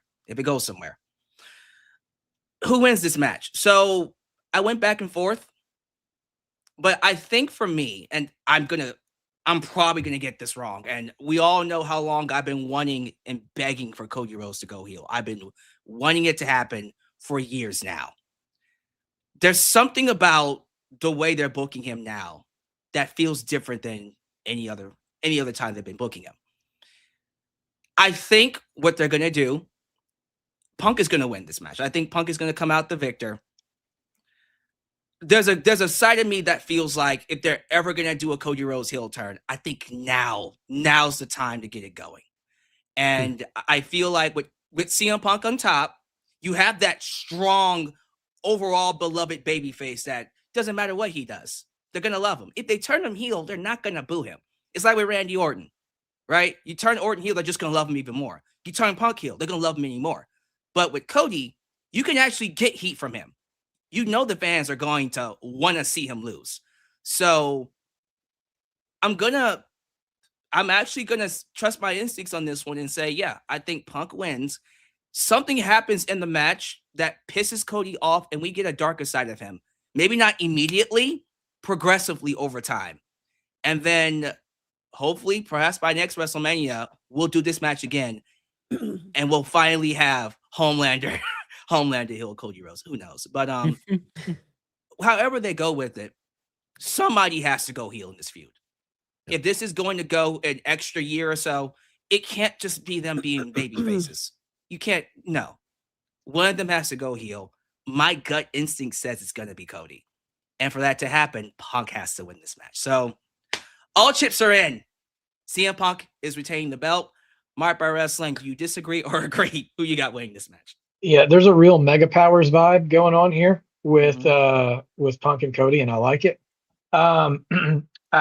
It's pretty likely that whoever wins this match is going to have to deal with Sammy next, which I'm showing my cards on that one already. We'll talk about that match when we get to it. Yeah. But instead of I'm less interested in who wins this match, and I'm far more interested in who loses this match. Yeah.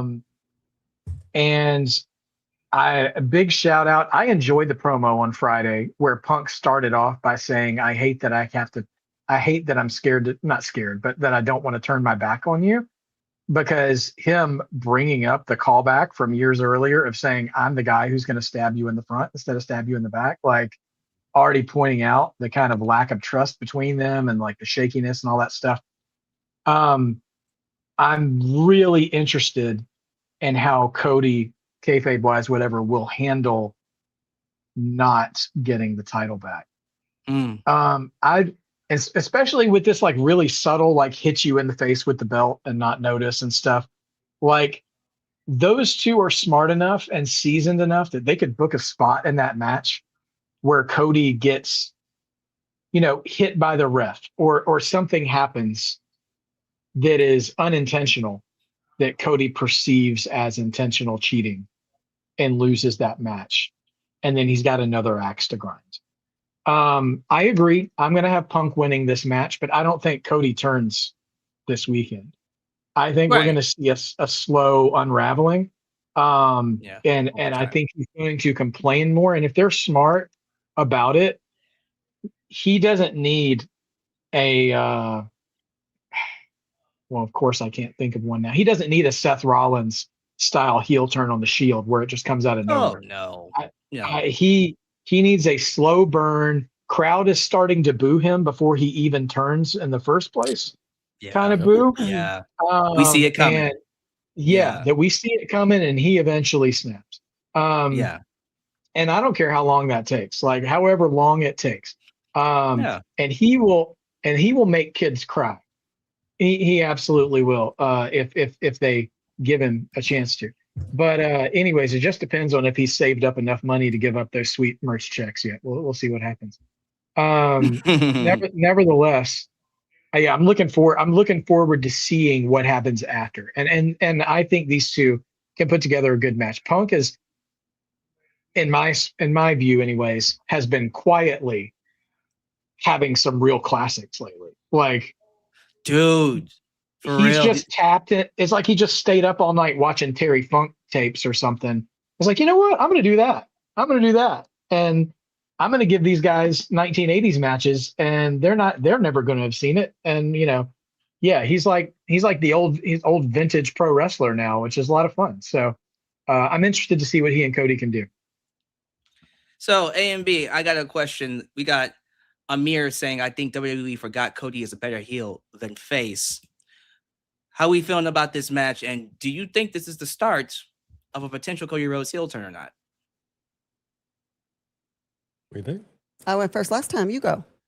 I think it is absolutely going to be the beginning of a Cody heel turn. He is for sure crashing out. And there was something, if anybody ever saw any movie that dealt with a pod person, Invasion of the Body Snatchers, anything like that, somebody that's trying to fake like they are that person, or Terminator 2 with the liquid metal.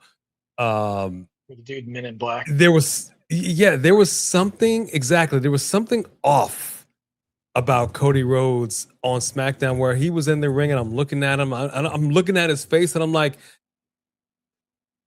who is that? I'm like, that's not Cody Rhodes in there. He was freaking me out, and he didn't even say anything yet. So yeah, I can already hear the short circuits happening in his head, and I love it.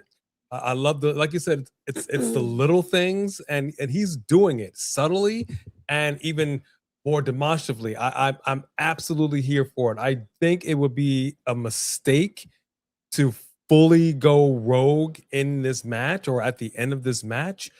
I think we need to make a big leap forward towards that for sure, to let the people know, okay, yeah, this is for sure happening. But CM Punk is absolutely going to win this match. It would be insane for CM Punk to lose to Cody Rhodes at this juncture. And I'm fine with either one of these guys being heel, but right now CM Punk's in his bag. Mm-hmm. And it just wouldn't make sense for me to have him lose this belt right now, and have Punk chase him, because Punk doesn't really do that per se. He got the brass ring, so to speak, and I think he would be content with not winning it. And I don't want to. That's not going to make for good television for me. I think Cody Rhodes being QB1 and all that, I got to be the man.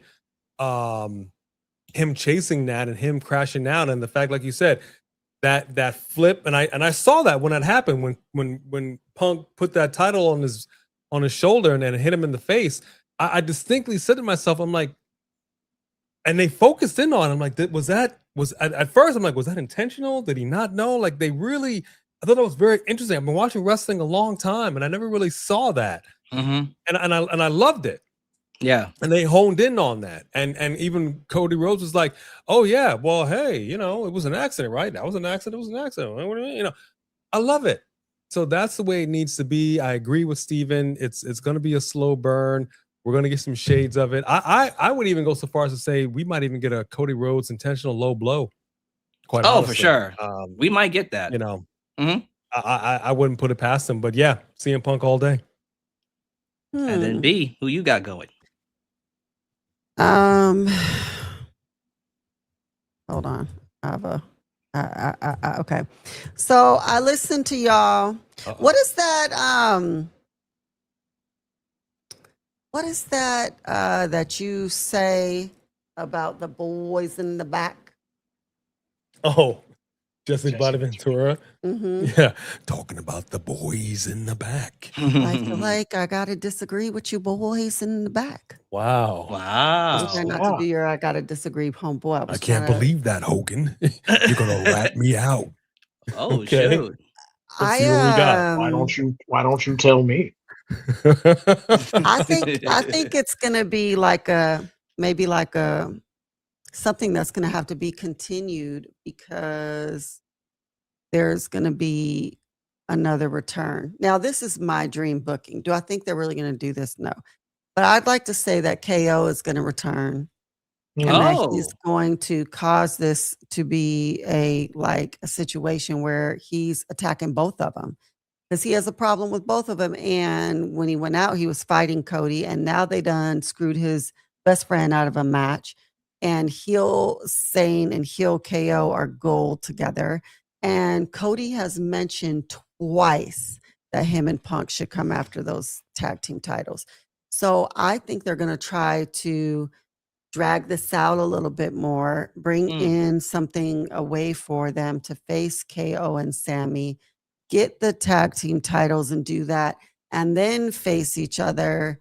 And then we could have Cody turn on Punk while they're, whatever, and then fight. So I think it will be dragged out more. I don't think it's going to start this soon. I think they could really drag this out a lot more. KO has been teasing a return. He's been teasing coming after Punk, and with Sammy already in a feud with Punk and Cody, I just don't know how you would miss that combination. Gotcha. So you got this match ending in a no contest because of KO interfering. I would say KO and Sammy, but I think Sammy's already fighting Finn that night, right? He's on night 2. That's night 2. And is this night 1 or night 2? Still night 1. Well, this is ending night. Oh, well then this is ending Sammy and KO. I have Sammy and KO both interfering then together. So they're both being attacked. Because that way it would still be like a no contest. If both of them are getting attacked, you can't disqualify, say one or the other one because they were both attacked. I mean, this is just my dream. It's just me dreaming. Hey, but I like it. I was thinking he was gonna have Randy Orton come out and cost Cody or something like that. Would have made sense too. You never know. So true. That would have been another return that never know. I give us your thoughts in the community tabs. Let us know how you feeling about it as we move on to night 2. So this was just announced off screen. And this is probably going to be the quickest prediction I ever make. Listen, I know people like Baron Corbin. I don't see it. I think he's just here because he decided to take less money than other talent would. Sheamus said, nope, not taking less money. The New Day said, nope, not taking less money. And Kairi Sane didn't get an opportunity to tell them she wasn't taking less money. And others didn't as well. Baron Corbin is one of the only people that's like, I'll come back and work for less money. And you will lose as somebody that comes back to make less money. Trick Williams retains the U.S. belt. Probably shouldn't even be on SummerSlam, but here we are. How we feeling about it, A&B? I have Trick all day. I don't. But I think it's going to be a good match, and I do like Baron Corbin. I don't love everything he's done, but I think he's really good. He's good at being a heel. I think he was one of the best kings. I mean, he was the last king that really, really and no one else is embodying it. He should have just came back as King Corbin. It's not like anybody else is wearing a crown. They haven't called King Oba. They haven't called him that since maybe the first night. They don't care. Or maybe he do put it on his graphic. Corbin. Do they? I didn't even notice that. Yeah, it's on his nameplate. He has a customized. I guess that's something, to be fair. Okay. I mean, it's not nothing. I'll just say that.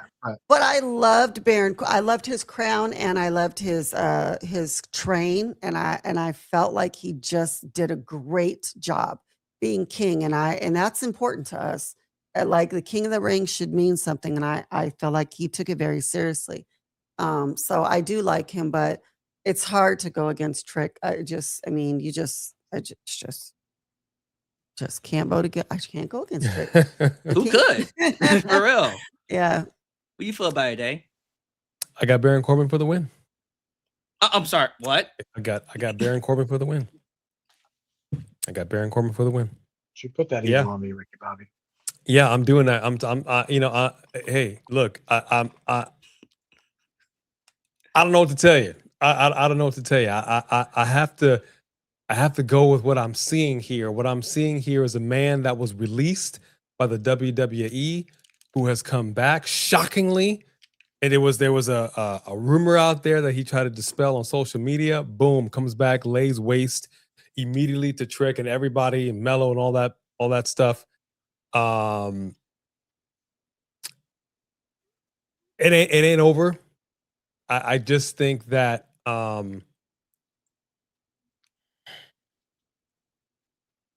I hate to say this. I like Baron Corbin. I do. You don't have to hate to say that. I'll back you up when it's my turn. Apparently, I'm the odd one out here. I will simply say this. I don't know why they brought this man back. Maybe he'll tag with Rusev, who they also don't know why they brought back. Goodness. I had an issue. I like the fact that he came back. I liked his whole demeanor. But sometimes you need to go into the indies and come back a better man. But this is going to sound stupid. When he first came in there and he was laying waste to him and he went, yeah! And I went, don't do that. Don't. Why did you scream like that? You know what I mean? I'm sorry. It's when we say it's the little things and I'm like, bro, that wasn't it. And then you decide to do this thing off air, and which facilitated, like you said, this last edition match. I think it's weak sauce, quite honestly, but I'm saying all this to say I do not feel like they brought this man back to be a Rusev. Why not? I don't. Because we didn't think Rusev was coming back to do what he did either. Yeah, but unlike Rusev, he went straight at the jugular of a champion. And Trick just got this new belt. What better time than that have that newly shined belt and he just takes a razor and just shaves that Wookiee down. You know what I mean?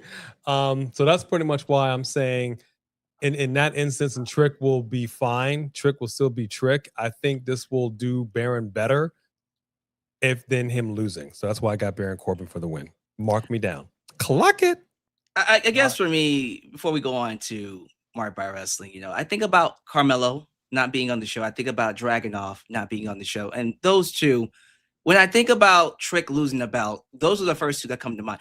Ricky Sanks would be someone that if they wanted to, I'd be like, yeah. But give me Corbin before Ricky. I'm sorry. Did I say that out loud? Corbin, yeah, you did say it out loud. That's fine. But like for Corbin, it just feels like he just got here and we're just going to give him the belt over all these talents who have just worked their asses off to sniff it and not come close. I don't know. But Mark by Wrestling, how we feel about this match? If we're doing Jesse Ventura impersonations, let me say I'll give credit where credit is due. Corbin is highly underrated once the bell rings. He has been solid for years as a worker. I think he's just been saddled with weird gimmicks and weird booking sometimes. But that dude can get hate. I mean, he gave an end of days to Becky Lynch when everybody loved her. And I mean, he knows how to be a heel. And I'm not saying that he's ready for it, but there will come a day where Trick Williams is going to lose that U.S. title to somebody we think doesn't deserve it, because Trick is not meant for the mid-card title scene. Right. Absolutely. He is going to move up. Now, I think it's way too early with the CM Punks and the Cody Rhodes and the Sami Zayns and maybe even the Kevin Owenses. Like, do not put him in that mix yet, please. But eventually, yeah. Oh yeah. It's in the cards. I in my heart of hearts, I feel like Corbin was brought back to be a little bit of a Rusev, to be somebody that their new guys can get over on and still establish as like, hey, you did beat somebody, for this match. And also, again, to give Corbin credit, let me remind everybody, homie did a stint in NXT before he left. So he and Trick are not first timers with each other. True. So they probably already have some working chemistry. So I think this match, I'm not going to say it's going to steal the show because it's a big card. But I think it's going to over deliver. And I think it's going to be quite good. What I'm very curious, and this will tell me more than anything. as to how they see this version of Baron Corbin is whether or not Trick kicks out of End of Days. Because that, before he left the first time, was the most protected finisher in WWE. Maybe by accident, but once they realized they were onto something, they started protecting it.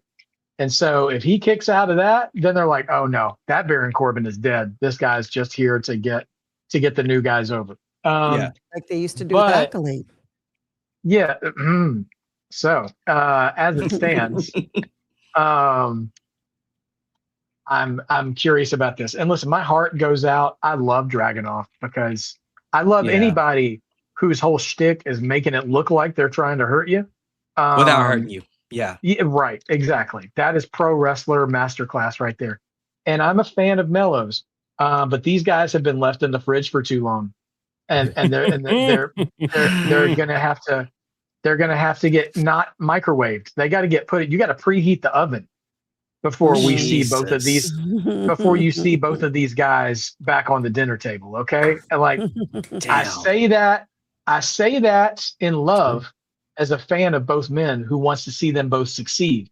But for everybody who's upset that they're not on the card, they ain't going to be on any cards until they start getting heated up on TV. I'm hopeful that maybe both of those men will make the ladder match this fall in Money in the Bank. But Mello last year didn't even get to qualify. And I predicted he was going to win it last year, and he didn't even get to qualify. Man. So, I mean, I don't know what the disconnect is, but and since they didn't add him to this match, we'll see what happens. But Trick, by the way, I'm picking Trick to win this match. I don't think I said that. Give us your thoughts in the community. Who you got winning this match? We gotta talk about Danhausen, ladies and gentlemen. Danhausen versus Dominic Mysterio, and it has been officially made. This match will be human monies on a pole match, because why not? It's not like we got any more crazy shit to complain about when it comes to Danhausen. Let me just be blunt. The Raw segment was horrible. He needs something to make up for it. I don't know if this match is going to help, but I think Danhausen is an excellent talent. He's very entertaining. He is somebody, unfortunately, that is suffering from, like many other people who WWE gets their hands on and they have to put in your face 24/7. He gets overexposed. And I don't think he's at that point where it's like, get him off my television set. He's getting dangerously close, though. It's starting to worry me. And so there is a side of me that's like, Dom, beat him, do something where he's off TV for a couple of months and he comes back, right? Maybe there's something we can do there to where less is more, right? Just book him less and we'll be okay. Although I don't think that's what they're going to do here. I have a feeling because the Judgment Day is cursed, for that curse to maintain its presence and for it to mean something, it can't be broken. So unfortunately, I don't see Dom winning this match. I think Danhausen is going to somehow pull out the victory. I just have one thing, and this is all I'm going to say. Make it short, like max 7 minutes, 5 minutes to 7. I think that's a safe amount of time to where they can do some spots. It's not going to hurt them, and they can get whatever they want to get in with the antics and the comedy, whatever. Make it short and sweet. Don't make it forever like that Joe Hendry and Danhausen segment. I'm sorry, like that. It just wouldn't end. It just kept going. That was the problem with it. They didn't know when to cut it off, and so make it short. Everybody will be happy. I'm picking Danhausen to win. I don't know who y'all gonna pick, so that's all I'm gonna say about that. Mark by Wrestling, you can go next.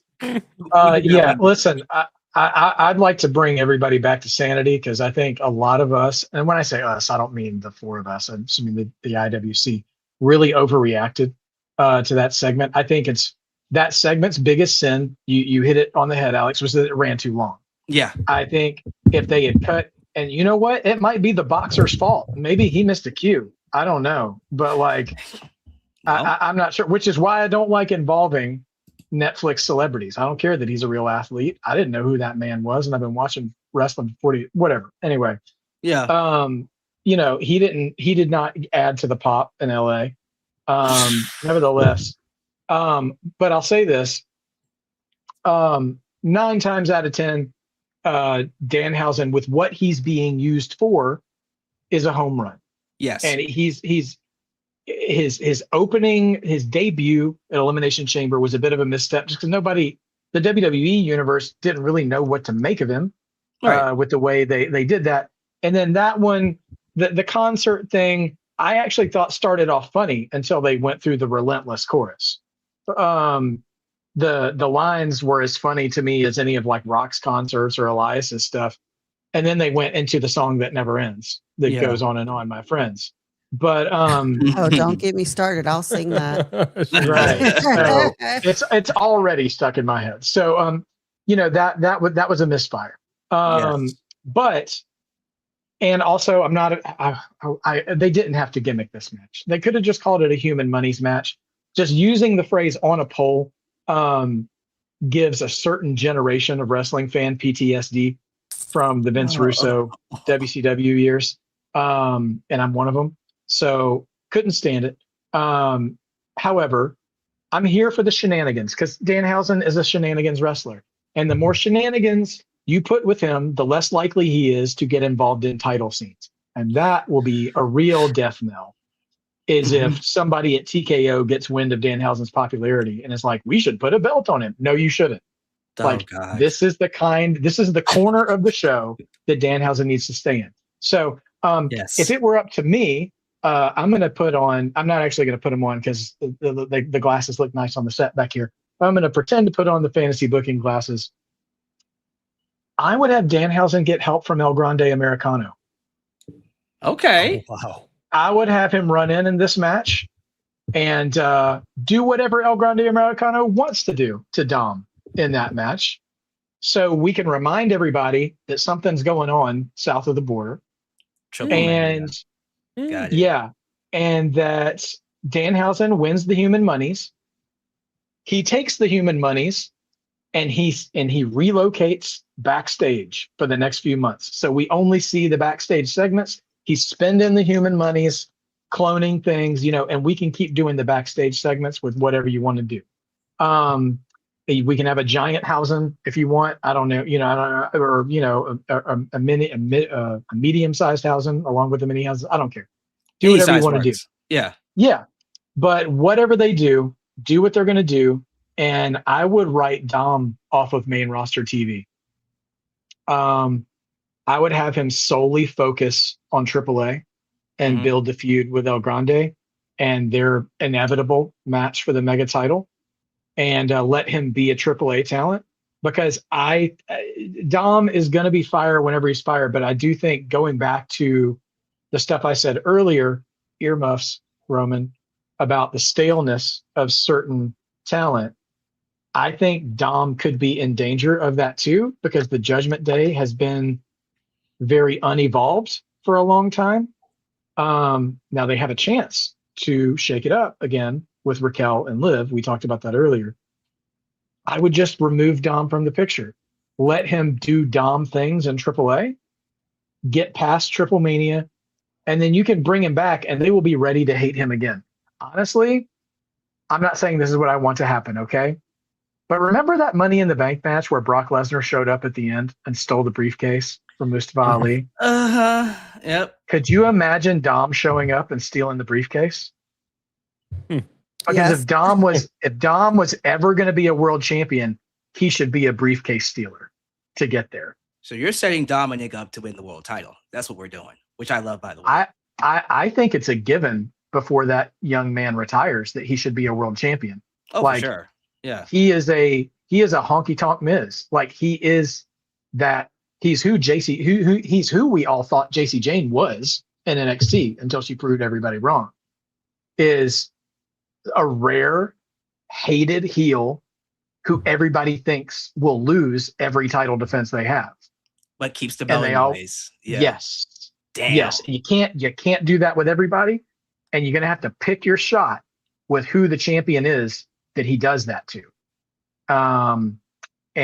So you're gonna have to set the chess pieces up to have it, because you're not gonna have him do that to a Roman Reigns or to an Oba Femi.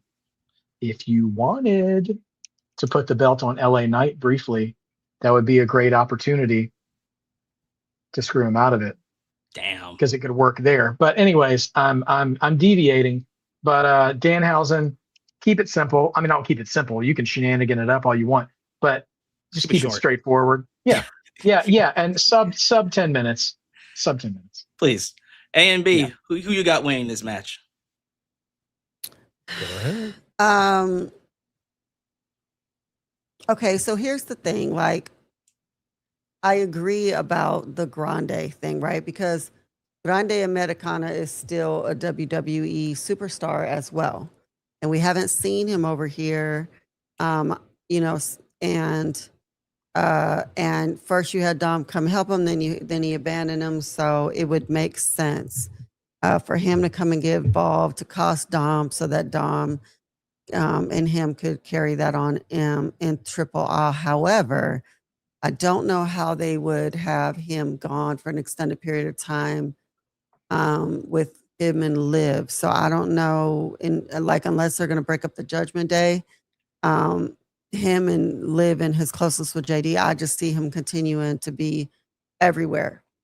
As far as Danhausen being overexposed, Dom is not overexposed. Dom is everywhere all the time on every channel. He was on NXT. He was on both shows. He's on Triple A. I mean, he's everywhere. And I know that some people in the chat think that he's ridiculous, but I don't know how long y'all been watching WWE, but we could just start Doink the Clown. We could go with we could go with the gobbledygooker. We could go with Little Jimmy because he was invisible, it wasn't real. Yeah, go watch my New Generation trivia videos. Everybody had to have a job. You had the boogeyman who was eating worms. Yep. I mean, we could just keep going. This is what WWE. Undertaker was buried alive and then came out of the grave. And I loved Munsters growing up. So to me, they brought the Munsters to the show. That is always been a part of WWE. And if you don't like it, then you don't like all of what WWE is. It's never not going to be a part. That's why New Day was so over. The more ridiculous they got with unicorn horns and throwing pancakes into the audience, and some people hated that about them. Before Gunther really liked it. Before Gunther, the longest reigning Intercontinental Champion was an Elvis impersonator. Yep. Yes. Yep. Yes, and Honky Tonk Man was awesome. He was. So he beat Ricky Steamboat, so he's the devil in my book. But still, I agree. He is an effective heel. Right. Very effective heel. Yeah. Now, to me, part of the cringe of that was Joe Hendry. Let's not leave out that he was a part of that segment. It was a Joe Hendry concert. That's true. And maybe we don't feel like sitting through concerts anymore like that. You know, it could also be that he's not getting over up here like they thought he would. Joe Hendry either. So that's just my 2 cents. But I really do like what you were saying. I like the idea of him losing the match because you assume he's going to win. And I know he's cursed, but he still has the rest of the Judgment Day. And even though Danhausen can't fight, he actually can wrestle.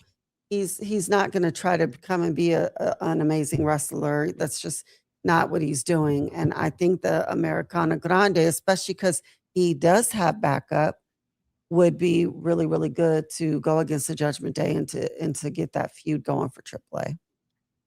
So good. I'm going to also go with Danhausen for the win. Not because he's out wrestling anybody, but because of shenanigans. Oh, yeah. And Chase H said, Mae Young giving birth to a hand. Let's just not forget. Oh, gosh. I was trying to forget. That was a thing. That was a thing. I'll simply say this. I was not a person that was really privy to Danhausen prior to AEW. But I wasn't even all in on Danhausen and even AEW even at that time. I just know stuff happened and he wasn't utilized the way that they thought, and that happens over there quite a bit. So it really wasn't until he came over here that I really started to pay attention to him. And like Mark by Wrestling said, his debut was definitely it missed the mark. I'll just say that much. It definitely missed the mark. Whoever's to blame for that, I'm not even going to get into it, but it definitely missed the mark. Is he overexposed right now to a degree? Well, yeah, I think the issue for me, and this is something that I haven't really thought about until recently, and I mean as in like this past week. Mhm. The Danhausen curse is cool. I like it. It's once you're cursed, like that's it. Yeah. But much like streaks, much like records, they're made to be broken. I'm assuming in Danhausen's career at some point he's cursed somebody that the curse has been broken. I don't know. I'm Probably. Yeah, I'm probably. just assuming. Right. I So- don't know, but yeah, probably. In my mind, I'm thinking we have a problem. We have the entire Judgment Day that's essentially cursed. I said, well, then on Monday night, here's Raquel, and she actually beat the curse by winning. And then B says, well, technically, she wasn't really part of it. She wasn't like, Yeah. you are cursed, like the Judgment Day, and you're part of it. So I don't know. I was saying to myself, is this a situation where this is going to be a breaking of that curse to some degree, or not? And if that is not going to be the case at this juncture, then that is an unfortunate thing for any match any other member of the Judgment Day is going to be in, because we already know how it's going to go. So it's just a question of how entertaining is that match going to be. So when it comes to this and the human monies and on the pole and what have you, The Festivus miracle. it is a Festivus miracle. And I tell you, I got a lot of problem with these people in creative, but Danhausen will win. Mhm. That goes without saying. And I think the issue for me is this match, and I'll end it with this. Thus far, what I'm seeing with Danhausen, I'm not seeing like the money shot, if you will. I'm not seeing, we're getting mini Hausens, right? Right. We're getting a basketball player. What I'm seeing right now with WWE, I'm seeing a lot of pandering when they're in the big cities. I'm seeing a lot of pandering, which is interesting. But with Danhausen, I'm not seeing anything massive. I like the idea of a El Grande coming in and laying waste or doing something Yeah. with him, because they are doing that whole thing. They got that whole thing going on in AAA. I love it. What I'm seeing in WWE is them not going forward with the big money shot, and they just giving us something else Right. that we're just not quite Like a expecting. I didn't Player expect from the Vikings. many is gonna Hausens show up. dancing. I didn't expect the Clippers ladies coming out. Like, I didn't expect any of that. That concert wasn't needed. It went on way too long. We could have had another female match on that card. Could have cut that segment in half. And I'm saying all that to say they're doing things with Danhausen that I don't necessarily mind, but at the same time, I'm not getting like the big, like, oh my gosh, Danhausen, he brought back. Like, it's not like he's gonna create this box, and we're thinking it's a big comeback of a Frankenstein, something like a Braun Strowman or something. I'm expecting something like that. Like Right. when Danhausen first premiered, we thought it was gonna be somebody colossal, and then when it was like womp womp, you know what I Yeah. mean? Yeah.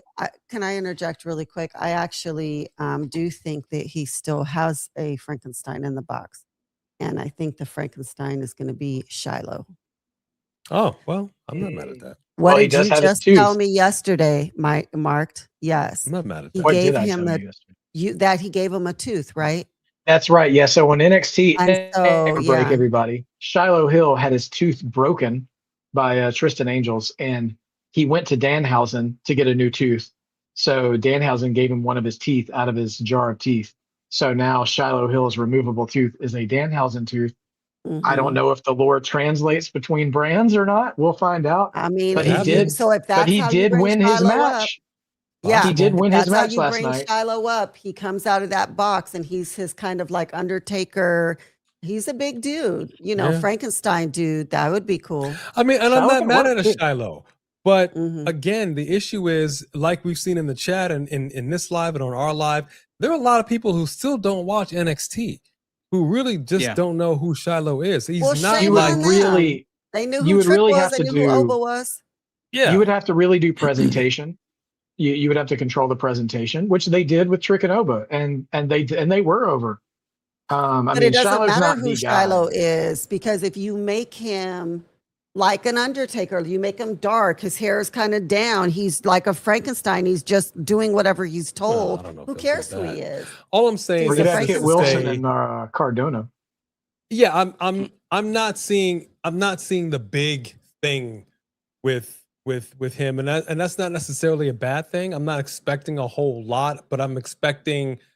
I stopped short of saying mediocrity. I don't want to say that. I'm just saying this match will be whatever it'll be, and I'm not expecting anything major.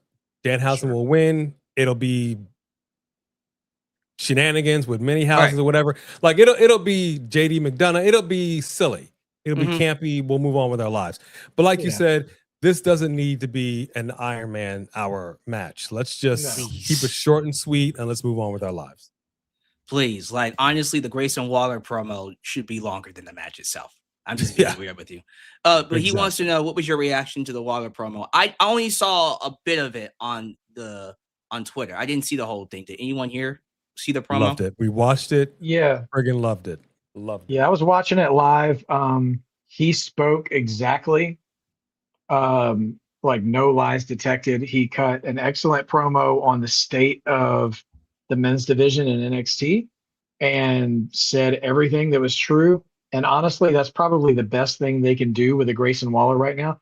And not only that, just a couple things real quick, since we're talking about Grayson Waller. One, Grayson Waller is an incredibly underrated heel when he's allowed to talk, because he's a guy that does not care about sounding cool. He cares more about being hated. And even when he's on talk shows and stuff, out in the world, out in the wild. And Like two, MJF. yeah, to a degree. Yeah.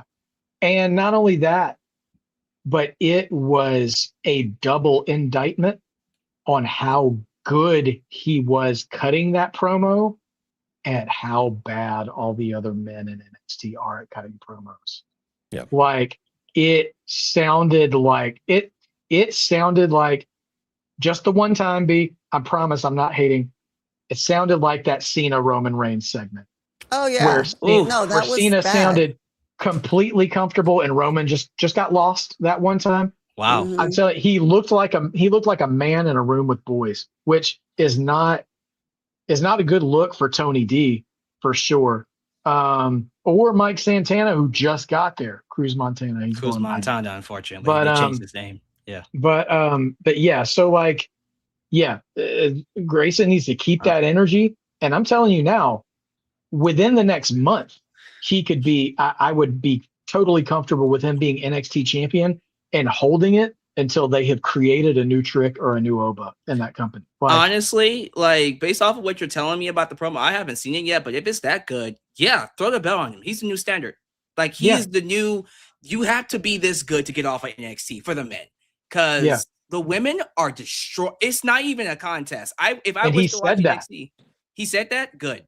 He said only 10% of this locker room is even ready to get called up right now, and they're all women.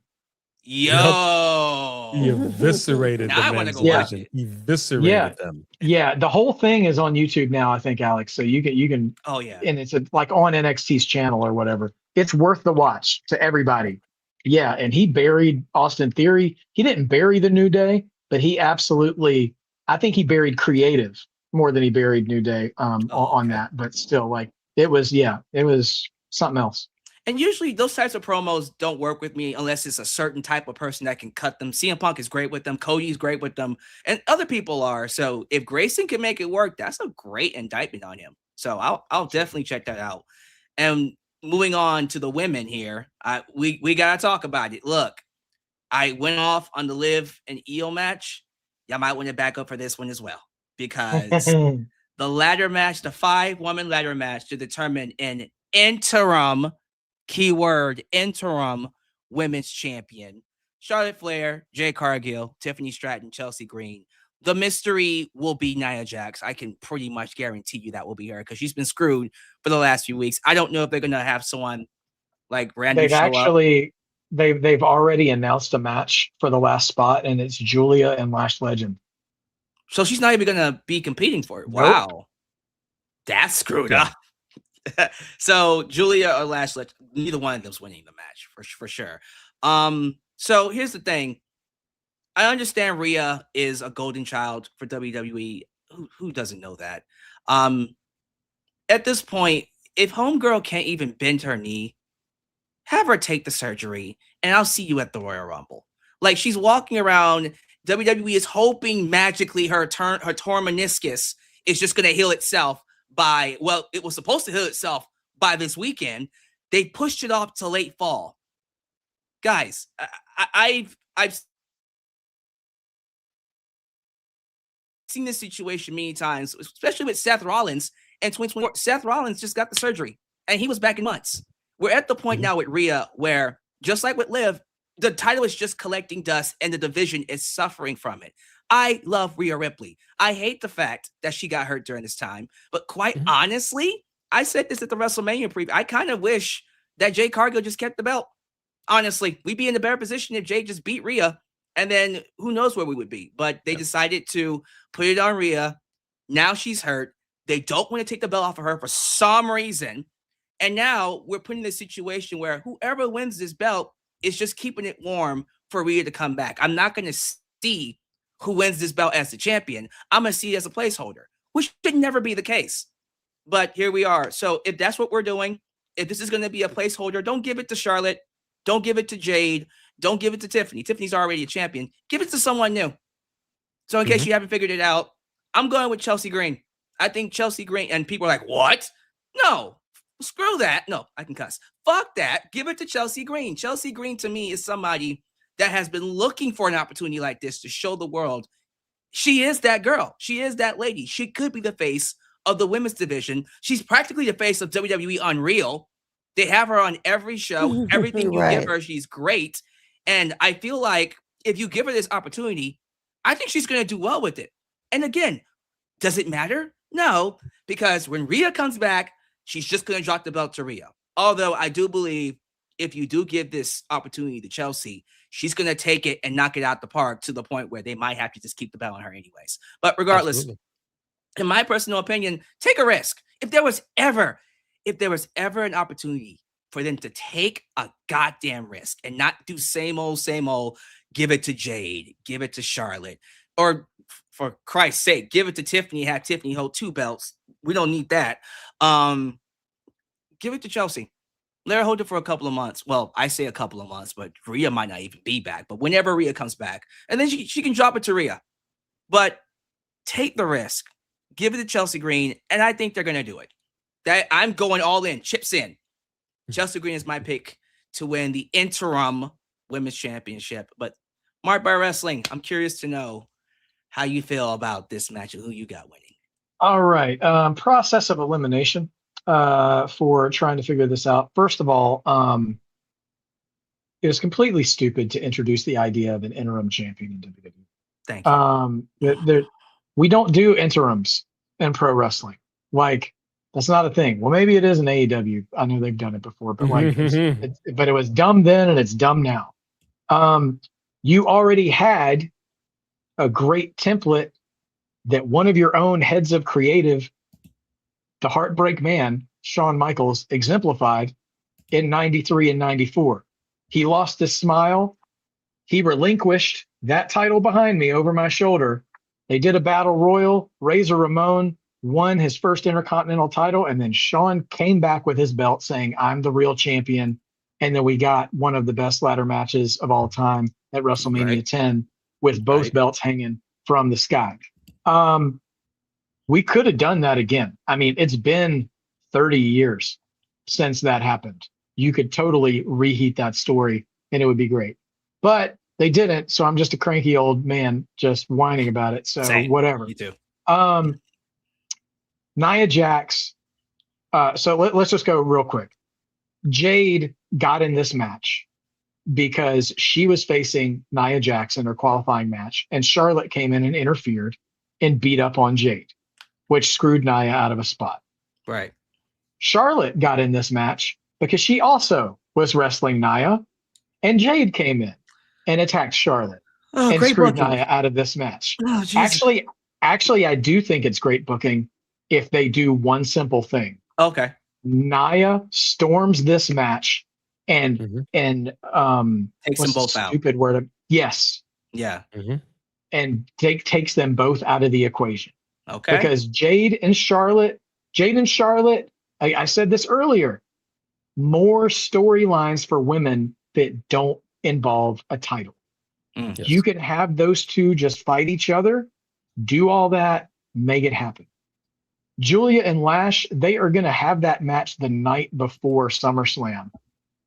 You could plaster, you could take up the Slim Jim logo off the mat and just iron on the phrase afterthought and make that happen, which is unfair, by the way, to either of those ladies. Julia has gotten an awful deal since she's been called up. Yeah. And just had a rough go of it. She deserves better than that. Lash, if she had qualified sooner, I would like better chances for her. But yeah, so I don't think either one of them matters. So we're down to Tiffy and we're down to Chelsea. Dear Lord, do not threaten me with Tiffy holding both titles, Please. both titles on that show. Please. She's probably a wonderful woman in real life. This is not personal, but whatever they did to that young lady's character when they pulled her out of NXT and put her on the main roster, gave her one catchphrase and zero personality after that. Like, it is, talk about Grayson Waller talking about charisma vacuums in NXT. Man, like, I am just agitated when I see her, which is so unfair to her because she tries really hard in the ring. Like, she's not a bad wrestler, but I'm like so not invested in who she is. She's a good wrestler. Yeah, but a boring character. Like, yeah. And she deserves better than that. So I don't want to see her with one title, let alone two right now, which leads me to the inevitable conclusion, which I'm kind of burning at a little bit because I had predicted Chelsea would win Money in the Bank this year. I thought that was the call, but obviously I didn't know this was going to happen when I predicted it. Right. Yes, you 100%. I've been saying it all night. I've been saying it for weeks. Take risks. Use this opportunity. You're already devaluing the title by calling it an interim title. Yeah. Go ahead and slap it on Chelsea and let her run this thing into the end zone and make you guys second guess whether or not to take it off of her when Rhea comes back, because she will do it. And I see in the chat, they're like, oh, well, SummerSlam's in Tiffany's home state. No. See, we're doing the home state thing with another match. Yeah. We're 100% doing the home state thing with another match, and it's going to be big and glorious. And I'm probably going to cry a little bit when it happens. But nevertheless, give Chelsea Green her shot. She will throw the ball, catch it herself, run into the end zone, spike Mr. it, Perfect. do an end zone dance. Yes, she will Mr. Perfect this thing. And you know what? When Rhea comes back, if you're not doing anything with her yet, introduce Blake Monroe into the situation, not as like an underling of Chelsea's, but give her a little, because you got rid of, we didn't get rid of Piper. God bless Piper. I hope she's healthy, whatever she's going through. Right. But they got rid of Alba Fire. They got rid of all her mercenaries. Yeah. So come on, give her somebody to work off of, and she will shine. Chelsea all the way. I will say this. I will say this with the utmost confidence. It's the only choice that makes sense. Yes. Right now. Yes. Because any other pick, you were kind of for my money, with any other pick in this match, you're kind of insulting the audience. Yep. Because you're either making Nia look stupid with Jade or Charlotte. You're making all of us feel stupid if you're going with Tiffy, or you're insulting the whole rest of the roster if you're putting both your singles titles on one woman. And Julia or Lash, you're insulting our intelligence by just slapping it on somebody who added at the last minute, who neither of them have that kind of heat behind them right now. I'm not saying they can't, but they can't in 2 days. Give it to Chelsea. Hell yeah. How we feeling about A and B? I mean, I want Chelsea, and I Gosh, I want so much for them to give it to her. And I agree that because it's interim, they probably will be like, well, it's just interim. Just let her finally hold it. Everyone could shut up because they got so much heat when Michael Hayes said that on the last Unreal. You know he They Yeah, got got chewed out in that heat creative meeting. for that. for real. Heat for that. So I really hope they do the right thing. I do think they are going to ultimately put a belt on Lash. I don't think it's time yet. Of course. Yeah. And so I feel like with Nia interfering, then it wouldn't make. I'm thinking maybe Lash doesn't even make it up there. That Julia might even cheat or something, but I don't know because she'll have Nia to back her up, so I'm not sure. But um, I'm sure that if Lash gets to that, but they shouldn't do that with Lash yet because otherwise, what are you doing with Julia? Are you really just gonna? You have to at least push her towards this. Otherwise, that just shows us they've just decided not to invest in her at all, and that's kind of cray cray to me. So, but I also do have Chelsea. Yes. Awesome. What about you, A? Oh. Okay, well, look, I think a Charlotte Flair. No, I'm just kidding. Yeah, no, I'm not gonna go against the grain on this. Nothing else makes sense, like you had said. Charlotte Flair is proving right now that she absolutely does not need to have a title around her waist to get over with the fans. The fact that she is teamed up with Alexa Bliss and got over the way that she did, she was in her bag, and that's fantastic. After they hated her, they yeah. teased it, a little bit, and this is fine. You can put her in this. Cool. I have no qualms with it. Got no qualms with it. Elevate some other talent. No problem with it whatsoever. I would love for Nia Jax to come in here. I would hate for that to be a wasted opportunity. The fact that she did get screwed out of her shot, and yeah, they did show Lash Legend like, okay, Lash Legend, you're going to go in here and okay, cool.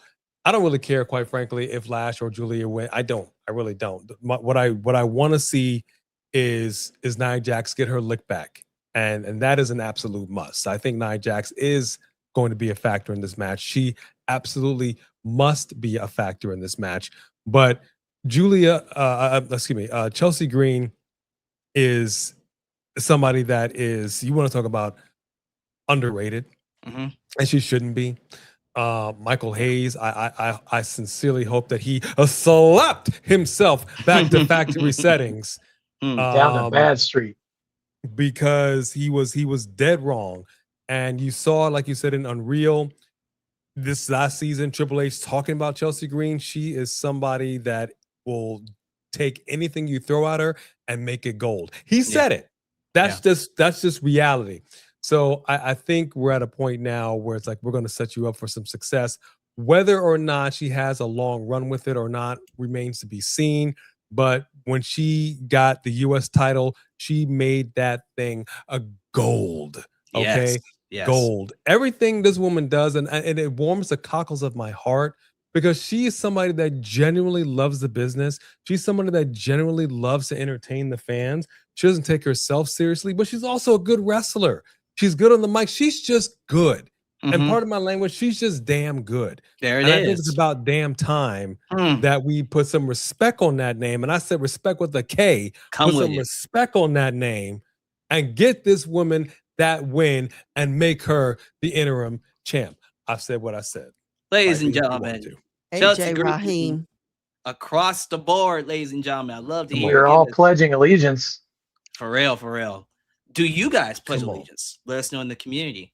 All right, these last three matches are going to be a breeze because I think any one of these three have the potential to be match of the weekend. And I got to start with this one. We're in Minnesota, so we got to give it to the hometown boy himself.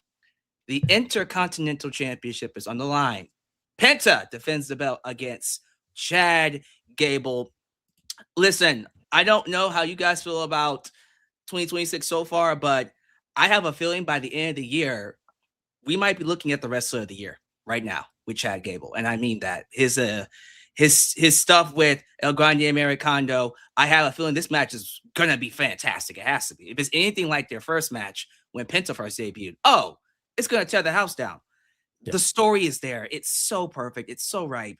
Chad Gable has struggled way too long. Let me remind you, the only belt he has won since he's been on the main roster is the tag team titles with Jason Jordan And that was 10 years ago. American Alpha, baby. Never American forget. Alpha. 10 years he has not touched gold. This man has been through it all. The bad and Those the belts good. were silver. Oh, Jesus, you're right. And that's before they knew Kurt Angle was Jordan's daddy. Jesus Right. Christ. That was a Nepo win. I say that to this day. I say it to this day. That was before Shorty G. Anyways, he's been through a lot. And look here, the guy, every time you give him something, he turns it into gold, literally. And I didn't even mean to do that. No pun intended. He turns it into gold. And we've all been like, when are you going to give the guy something? You know what? I feel like if there's ever a time to give him the belt, it's got to be here. I think they're going to do it for sure. Chad Gable's winning the belt. But do you understand how angry that crowd will be if they had Penta win this match? Like, what are you doing? Like, you might as well just go ahead and give Tony Khan your audience at that point. Mm-hmm. No, I think Chad Gable, it's been a long time coming. This is his moment. It's going to be emotional because it's something that we've been wanting, he's been wanting, and the story calls for it. Predictability, is it predictable? Yes, but sometimes predictability is exactly what it needs to be because that's what creates moments. So I'm going to give it to Steven in just a second. But yeah, Chad Gable all the way. Thank you. Marked by Wrestling, who you got winning? Sometimes Superman stands across the room from Lex Luthor, and you know it's only going to end one way, but it's still really good. Yeah. Yeah. I am loving this story. I am a sucker for any kind of actually earnestly told redemption story in wrestling. I think it's when you stop being silly or self-referential or like too insider or too cool about it, and you just take the risk to actually have emotions in the story that you're telling. Man, when somebody once said, a lot of wrestling sucks, but when wrestling's good, it is freaking great. Yeah. And there is an opportunity to have one of those moments for some kid sitting there who's probably wearing a Yeet t-shirt or a Cody jacket, who's probably not even in middle school yet, gets to see Chad Gable win that belt, and he will remember that when he's my age. Mm-hmm. Like these are the kinds of things, like the way they have threaded this story across multiple brands, across several months, of him starting off saying, I'm going to go to it sounds like the Paddington movie, the deepest, darkest, luchador countries to learn the dark arts of lucha libre, and all this stuff. And then we got the joke version of El Grande Americano, which somehow birthed one of the most popular superstars of the entire year, from the native fan base in AAA. And like of the year. Yeah, arguably the match of the year. Yeah. And then he comes full circle after unmasking, saying, this is who I am, this is who I want to be. And then him going on an apology tour to other luchadors and all of them forgiving him too, like the earnestness and the forgiveness. And then side plot, you use that to finally pull the trigger and facilitate the Maxine heel turn. Like, don't let any troll on the internet tell you that WWE isn't doing good booking. Like, right. Multiple plates were spinning with this story. And this is the dessert. Mm-hmm. This is the last piece of the puzzle for multiple stories right now. I guess you could argue El Grande maybe getting the mega title from Dom could also be that. But yeah, I mean, Gable's he's like, again, sometimes the ball just comes right over the plate and all you got to do is swing. Swing it. Yep. Just all you got to do is swing. Don't overcomplicate it. Give him the win. Gable all day. I'm going to cheer. I'm going to try not to cry. I'm going to because they're going to put his kids in the front row. Oh, I know. Yeah. And it's going to be the healing moment that Gunther destroyed when he lost it the first time. They'll probably show that video again before the match and all that stuff. And not for nothing, this is what I would do in the aftermath. I would have Gable do a Bret Hart style, not an open challenge, but Yeah. say every one of you dudes in the mid card, I don't care if you're Rusev and Ethan Page, I don't care if you're Javon or Rey Mysterio, all of you can come get it. Okay. And he wrestles every week Open on challenge. Raw against it again. Well, I wouldn't call it open challenge because I would have them announce ahead of time who he's going to fix. Okay, fair. I wouldn't let that be a surprise. That's the only thing I mean by not an open challenge, is that we would know ahead of time. And I would bring Phoenix over, and we get the Lucha Brothers to take on the Vision. I love what you're doing with this.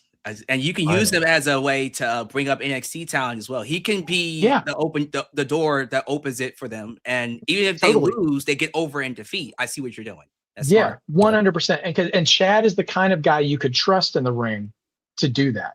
Yeah. You could bring Shiloh Hill up for that. You could bring, you've seen some of these dudes, some of these guys, y'all don't know because you don't watch NXT, and I'm not shaming you, but like names like Sean Legacy or Dorian Van Dukes, some of these guys are nasty work in the ring. If they got in the ring with Gable, would be crazy work. So anyway, that's Chad what I do. Gable all day. Yeah.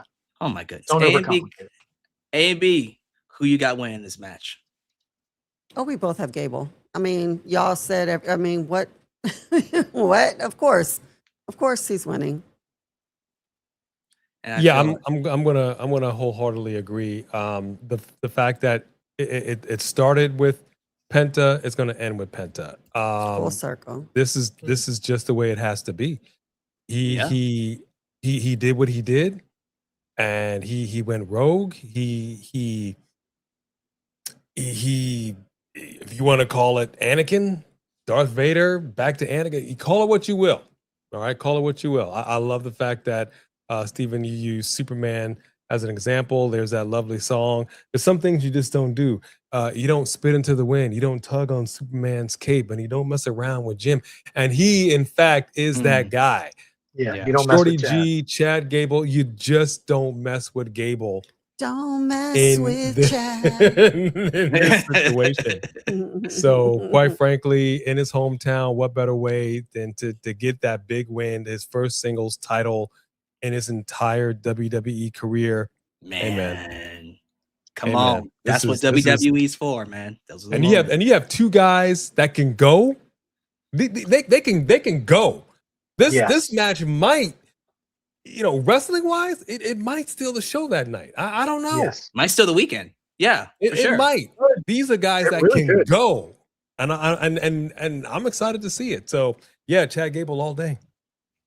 Man, speaking of people who can go, this is another match I'm looking forward to. Sami Zayn versus Finn Balor. The winner gets a WWE Championship opportunity. And on paper, it kind of feels like Sami is the obvious choice to win. You know what? This is another one where I'm like, the last time Finn Balor held the WWE title, the Universal, which is actually the WWE Championship, 10 years ago, the last time he touched it, he hasn't been world champion since. And I have a feeling Triple H eventually is going to give him that belt. That's why he moved him to SmackDown. Triple H loves him some Finn Balor. Who doesn't? And he's getting up there. How old is he? 45, 40, 44, 45? I don't know. He looks 25. I hate that man's abs. It's crazy work. He looks incredible. He looks like he can go another 10 years. I know that for sure. And 45. He's 45. And look here. Punk is 48, 47, 48. He's got plenty of time. So Finn is going to become WWE champion. It's in the books. I do have to wonder how we get there, knowing what the main event scene looks like, but that's what makes it great.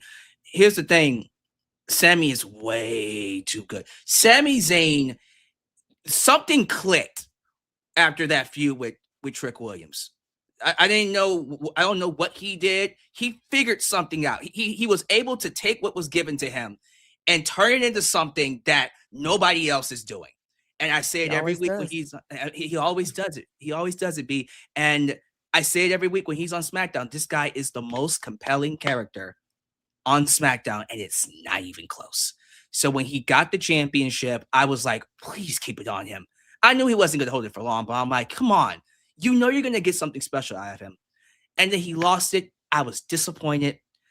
Within hours, I saw that backstage promo where he lost his mind. He called out WWE. He shat on CM Punk for coming in and being gone for months. And I said, oh my God, He's figured it out. He has it. And now we're at that point where, okay, now when he gets the belt, it's going to mean something because it's not the belt making him, it's him making the belt. This is where you should be before you become champion. So, God, I love Finn. This is Sammy's match to win. We got to have Sammy win this match. And we got to do, I had CM Punk winning. We got to do Sammy and CM Punk. That is a match made in heaven, those two. And Sami Zayn he's going to play himself as the Punk from 15 years ago, taking on the villain, the hero who became a villain, CM Punk. That's the storyline they want to go with. That just screams awesomeness. Do I see Sammy winning the championship? At this point, I'm going to be real with you. They can keep it away from him as long as they want, because I feel like whatever they do with him, he's going to make it into something, tell a story with it, and then by the time he gets the championship, I'm just going to appreciate it even more. So, yeah, I know people love Finn. I'm going with Sami Zayn here. Sami Zayn's my pick to win. A and B, who you got winning this match?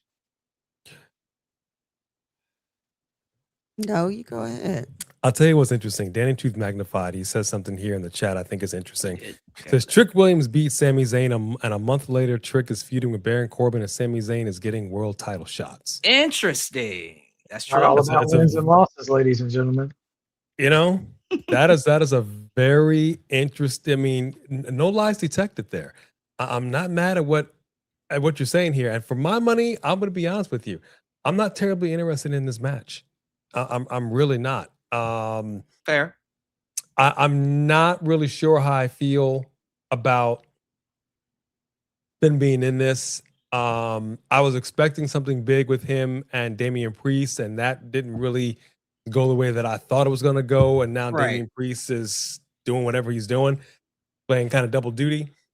I don't really know what aside from winning a match and just getting one step closer to be a number one contender, I don't really see the benefit for Finn Balor in winning this match, truthfully. Okay. So I'm simply gonna go. I'm gonna go Sami Zayn. I think Sami Zayn. If you're gonna keep this momentum hot on this man, Finn can do whatever Finn's doing. I don't quite frankly know what he's doing. I really don't. I feel Finn right now is a little, como se dice, directionless in some respects. He's just kind of he's like a floater, if you will. He's just doing whatever he's doing. Sami Zayn, he's on something right now. He's on one, and in order to continue with that momentum, all gas, no brakes with it. And I'll be honest with you, I'm a little salty because I thought I'd be doing a lot more disagreeing with you homeboys tonight, and I'm not. But that's okay. Right along with a little harmony. Yeah, a little harmony. But yeah, I'm gonna say Sami Zayn for the win. Who you got, B? So the thing is, here we go. That number one, they are clearly pushing Finn lately. Yeah. They are, and Sammy's whole gimmick is better when he loses because it's part of his complaint. He's the last good guy, and they screwing him, and the ref counted wrong, or I could just see it now. This fits into his being screwed somehow, and everyone's against him. Kind of like his conspiracy theory thing. And I just think that right now they're pushing Finn. So I'm gonna disagree. I got Finn for the win. Man, that's great. And that's crazy too, because you're absolutely right. What makes this work is the fact that he keeps getting screwed, that he keeps failing. So for this gimmick to continue to work, there has to be obstacles. I get where you're coming. I get where you're coming from with that, B. The thing is, though, Finn wins, that means he gets a championship opportunity. Does he win that, or is it he's just a placeholder, just for someone to beat? That's the question we have. I mean, I think CM Punk is a placeholder, but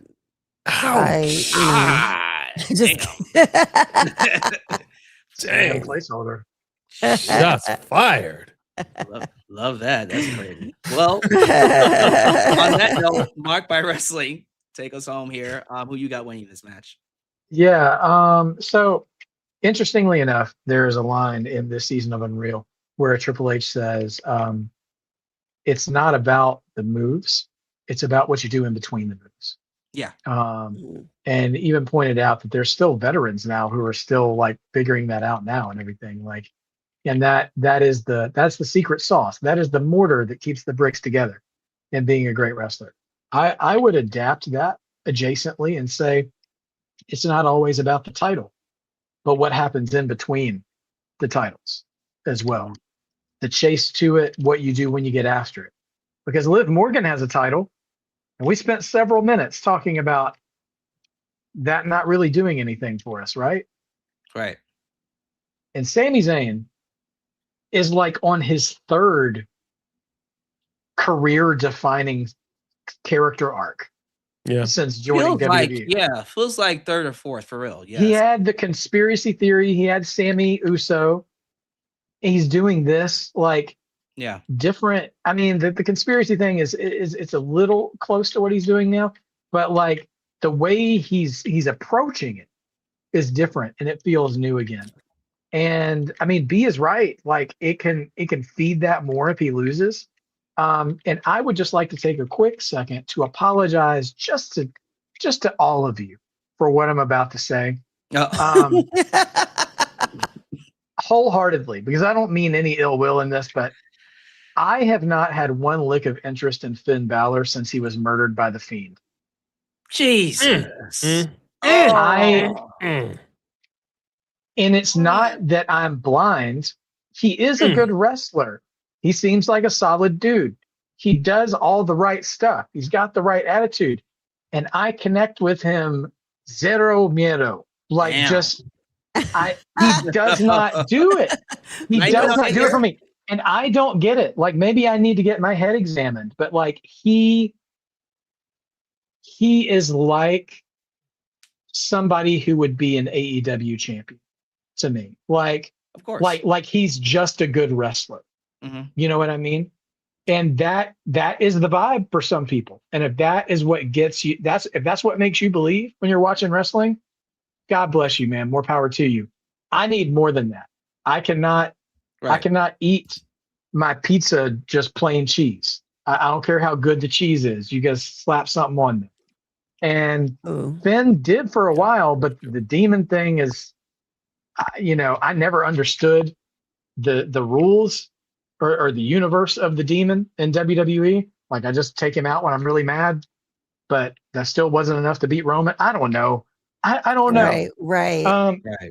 And so all that is not it. And so listen, I'm just with play the hot hand. Like Sammy is on again his like third or fourth generational run, which is wild when you really sit down and think about it like that. Most wrestlers don't get one, right? And he's had multiple. So I'm picking Sammy to win, but in light of what B's saying, I'm not sure that he wins his title match though. I think he falls short again and descends into madness. Because sometimes losing is better better for his character than winning. But I don't know. We'll see what happens. I mean, honestly, insanity worked for Naomi until Baby Uso came along. So who knows? And then she'll be back and be insane again, man. It'll be crazy. But she'll be never mind. Yes, she'll be real quick. Mama Naomi. I loved your pizza analogy because when we were on vacation on location in New England, I'm sure you guys remember that movie. Or I don't know if you even saw it. Mark Barbarossa, I'm sure you did. Mystic Pizza. Oh, right? With Julia Roberts. Julia Roberts. And it's literally a pizza place in Mystic, Connecticut. It's very close to where I grew up. And I've been there countless times. But I've never really been to Mystic Pizza until we went. It's got all the pictures. It's all the glitz and the glamour and everything that you would look. And it's a very lovely town. You go in here and you're thinking, we're going to have Mystic Pizza. And there's two of them now. Yeah. The famed Mystic Pizza. And no offense, but that pizza was trash. It was not good. That pizza was trash. And you can dress it up how you want, but lipstick on a pig is still a pig. Not nearly mystic enough. I hear you with what Miss you're Piggy saying takes offense in regards to to Finn Balor.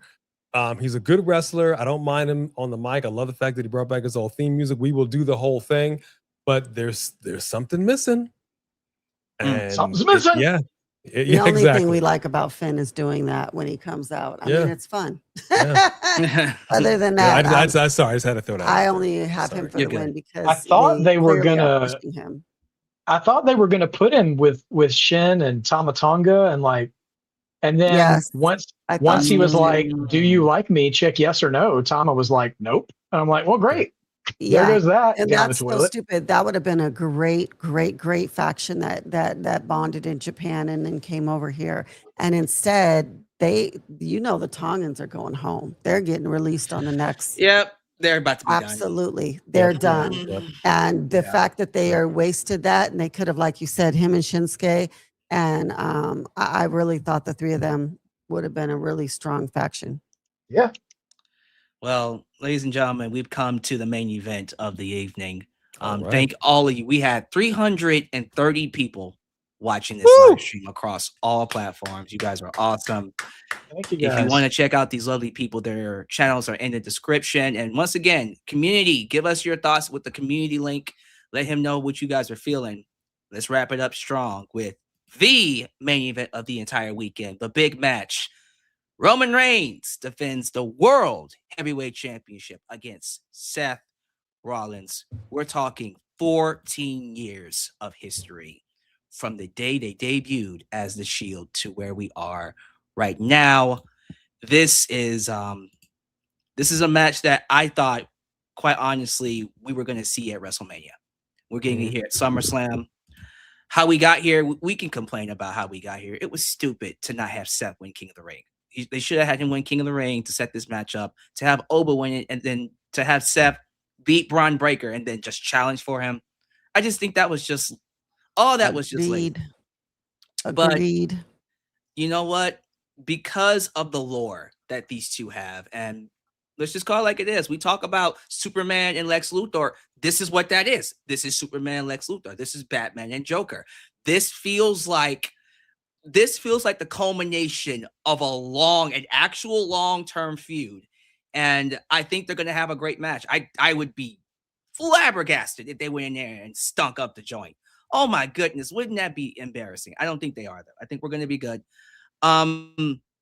This needs to end. We need to bring this to an end. Seth Rollins said it himself. Hey, we're in our 40s now, man. We're getting up there. It's getting to the point where time is passing us on. We need to move on from this. And the only way to close this story off is for Roman to get his revenge. We saw Seth stab him in the back 12 years ago. And we've been waiting for Roman to get his back.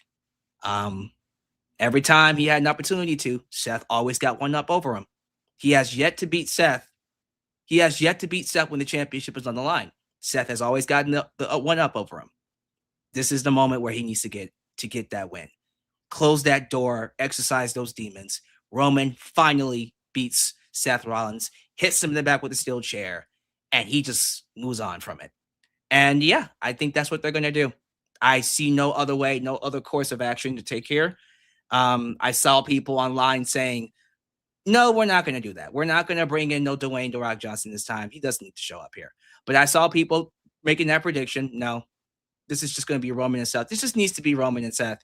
Roman can go on to fight Oba right afterwards. I would like for Oba to show up here, just to let people know this is what's next after he beats Seth.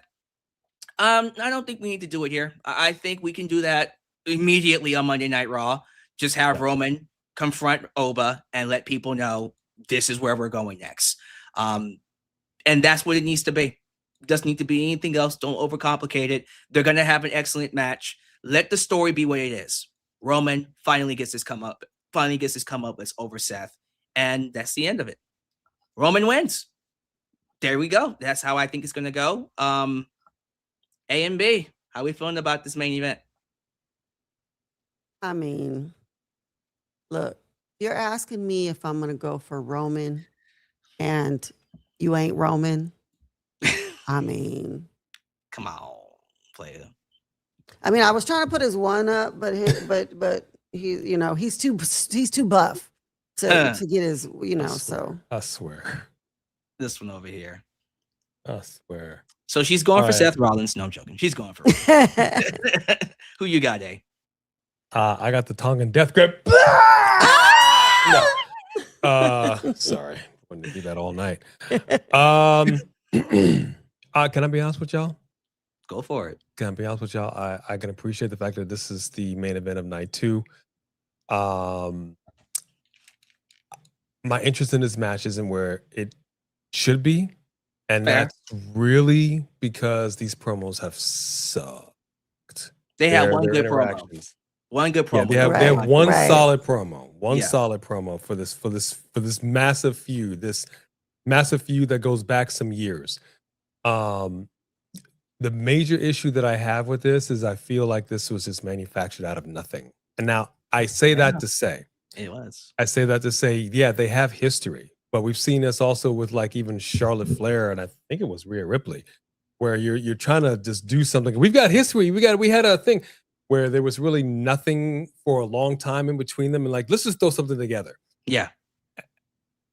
And I felt like that for a while when Undertaker, especially after he lost to Brock, and they were still bringing him back, and I'm like, who really cares about your streak anymore? I don't really care about seeing you at WrestleMania. You lost. It's snapped. So at this point, it's tainted as far as I'm concerned. You come back a month before WrestleMania, you manufacture a feud out of nothing. Now, granted, and then you had these years where you're facing the same person twice.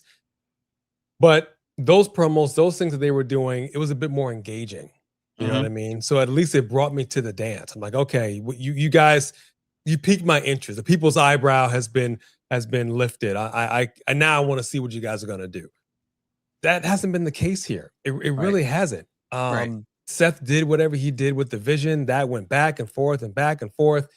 And I don't really even feel like that fully resolved like it should have resolved.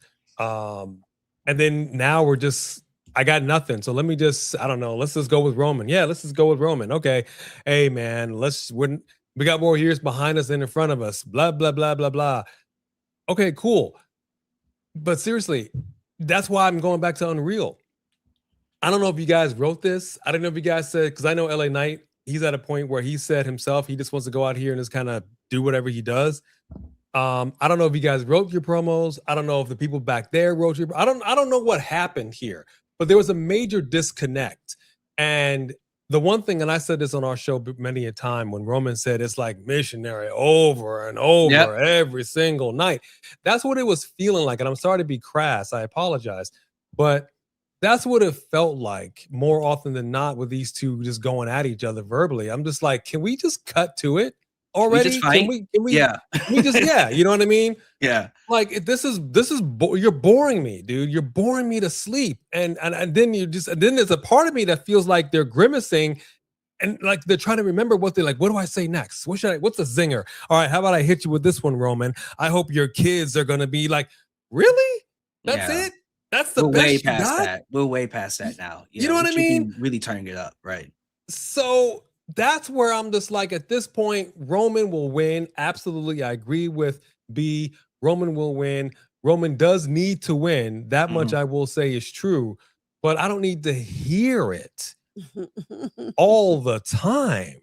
Like, come up with some new material. It's like, I hate this, like with Mark by Wrestling. Remember with Putty, I'll come up with some new stuff. You know what I mean? Like, you need to come up with some new stuff. Do something other than the counterclockwise swirl. I'm done. Well, sorry, it's a Seinfeld. What a way to end it. Sorry, Mr. Mark by Wrestling. Wait a second for that one. Yeah, as you process what just happened, take us home. 14 Sounds years. like an Arby's night. 14 years, WrestleMania main event. Who you got winning this final match of the show? I'm so mad about this match for multiple reasons. This should be a climactic close. So one of the longest running callback stories they've done in a long time. Yeah. They've managed to book book their way, whether on purpose or by accident, into Roman never beating Seth. And it's very much giving to me when Roman finally beats him. That's going to be the last time they ever face each other. Right. Which I do think is the right call. But I think doing it now is a mistake. This has been a heatless build for me. The fans in these segments are just clapping like trained seals. All they know how to do is sing Seth Rollins' song or chant OTC, OTC. Mm-hmm. And they are not even engaging with the actual feud, which honestly, I can't fully blame them because I don't think Seth or Roman are doing a good job of selling it. Nope. Tell me this right now. Roman, are you number one and Seth isn't on your level, or do you need to beat him? Because if he's not on your level, why do you need to beat him? That's true. You can't bury him if he's the one mountain you haven't climbed. If he's the one thing that the face of this company for the past 5 years, 6 years, the head of the table, the tribal chief, one's in the air, blah, blah, blah, all of this, make 10 times, exactly, no pop, all the digs over the years. If you actually need to beat him, convince me that you do, because in one side of your mouth, you're saying, I've got to win. And then the other side of the mouth, it says, you're not worth my time of day. You are killing the heat of this feud. And I'm not necessarily blaming Roman for that. Like these might be lines they're getting fed, right? You know. But at the same time, I said this. By the way, y'all go to y'all subscribe to A&B's podcast. We talked about they invited me on, and we talked about the latest season of Unreal. Check them out, and they do great work there. And we talked about this, is that when you are the bull of the woods, as Dusty Rhodes would say, if you're the king of the jungle, if you are the badass, there should always be one guy. It only has to be one, maybe two, who makes you quiver just a little bit. And Roman hasn't done that for anyone yet. And I swear, and I swear on all my fandom, if he gets matched up with Oba and doesn't do it for him, I will write a strongly worded letter. I'm not going to do anything, but I will not stand. Yeah, I will 1 star. I will not stand by and placate creative for all the work that Brock is doing to build a new monster for Roman to swagger his way into that feud, if that's what they're giving us. I don't know. It seems like an obvious direction, whatever. I just want Roman to take a chance. It's ironic. AJ already mentioned that insult that he gave to Cena way back when about his repetitiveness, because that's who Roman is now. Right. The same thing every time he comes out. And listen, if I got paid millions of dollars to come out, throw my finger in the sky, tell the new city that we're in to acknowledge me, and go home and get to hang with my kids, it's not a bad gig. It's not a bad gig at all. Right. But I say all this because they have a tremendous opportunity to tell a wonderful story to close the book on this storied rivalry. And they took this delicious burrito and they got it from 7-Eleven instead of getting home. It's Batman and the Joker, but it's Ben Affleck and Jared Leto. It's not like, yes. I'm so upset about it because I expect more, because of all the things that they've been doing this whole time up until the very recent time. Like I, in my fantasy booking, and I've made fun of this, WWE creative is bad because they don't listen to my fantasy booking, whatever. But nevertheless, in that vein, I always wanted to see Roman finally beat Seth closer to the real end of both their careers. and have them make up after it's over. Like beating Seth lifts a fog for Roman and be like, I've done this and I kind of don't hate you anymore. You know, Right. like I finally got what I needed. And it's going to be stupid if they try to do that now. Oh no. Like, and so anyway, end of the day, I don't see any kind of interest in Seth being champion going forward. Like, of the two and the pathways we have going forward, Roman is the most interesting, especially if Oba is going to be waiting in the wings, and if he's going to allow Jacob and the Usos to be standing in the ring with him again after this, and they come back together. But I'm picking Roman to win because I think WWE is going to do the Bloodline World Order, and we're gonna have to sit through it, and I just hope it gets better.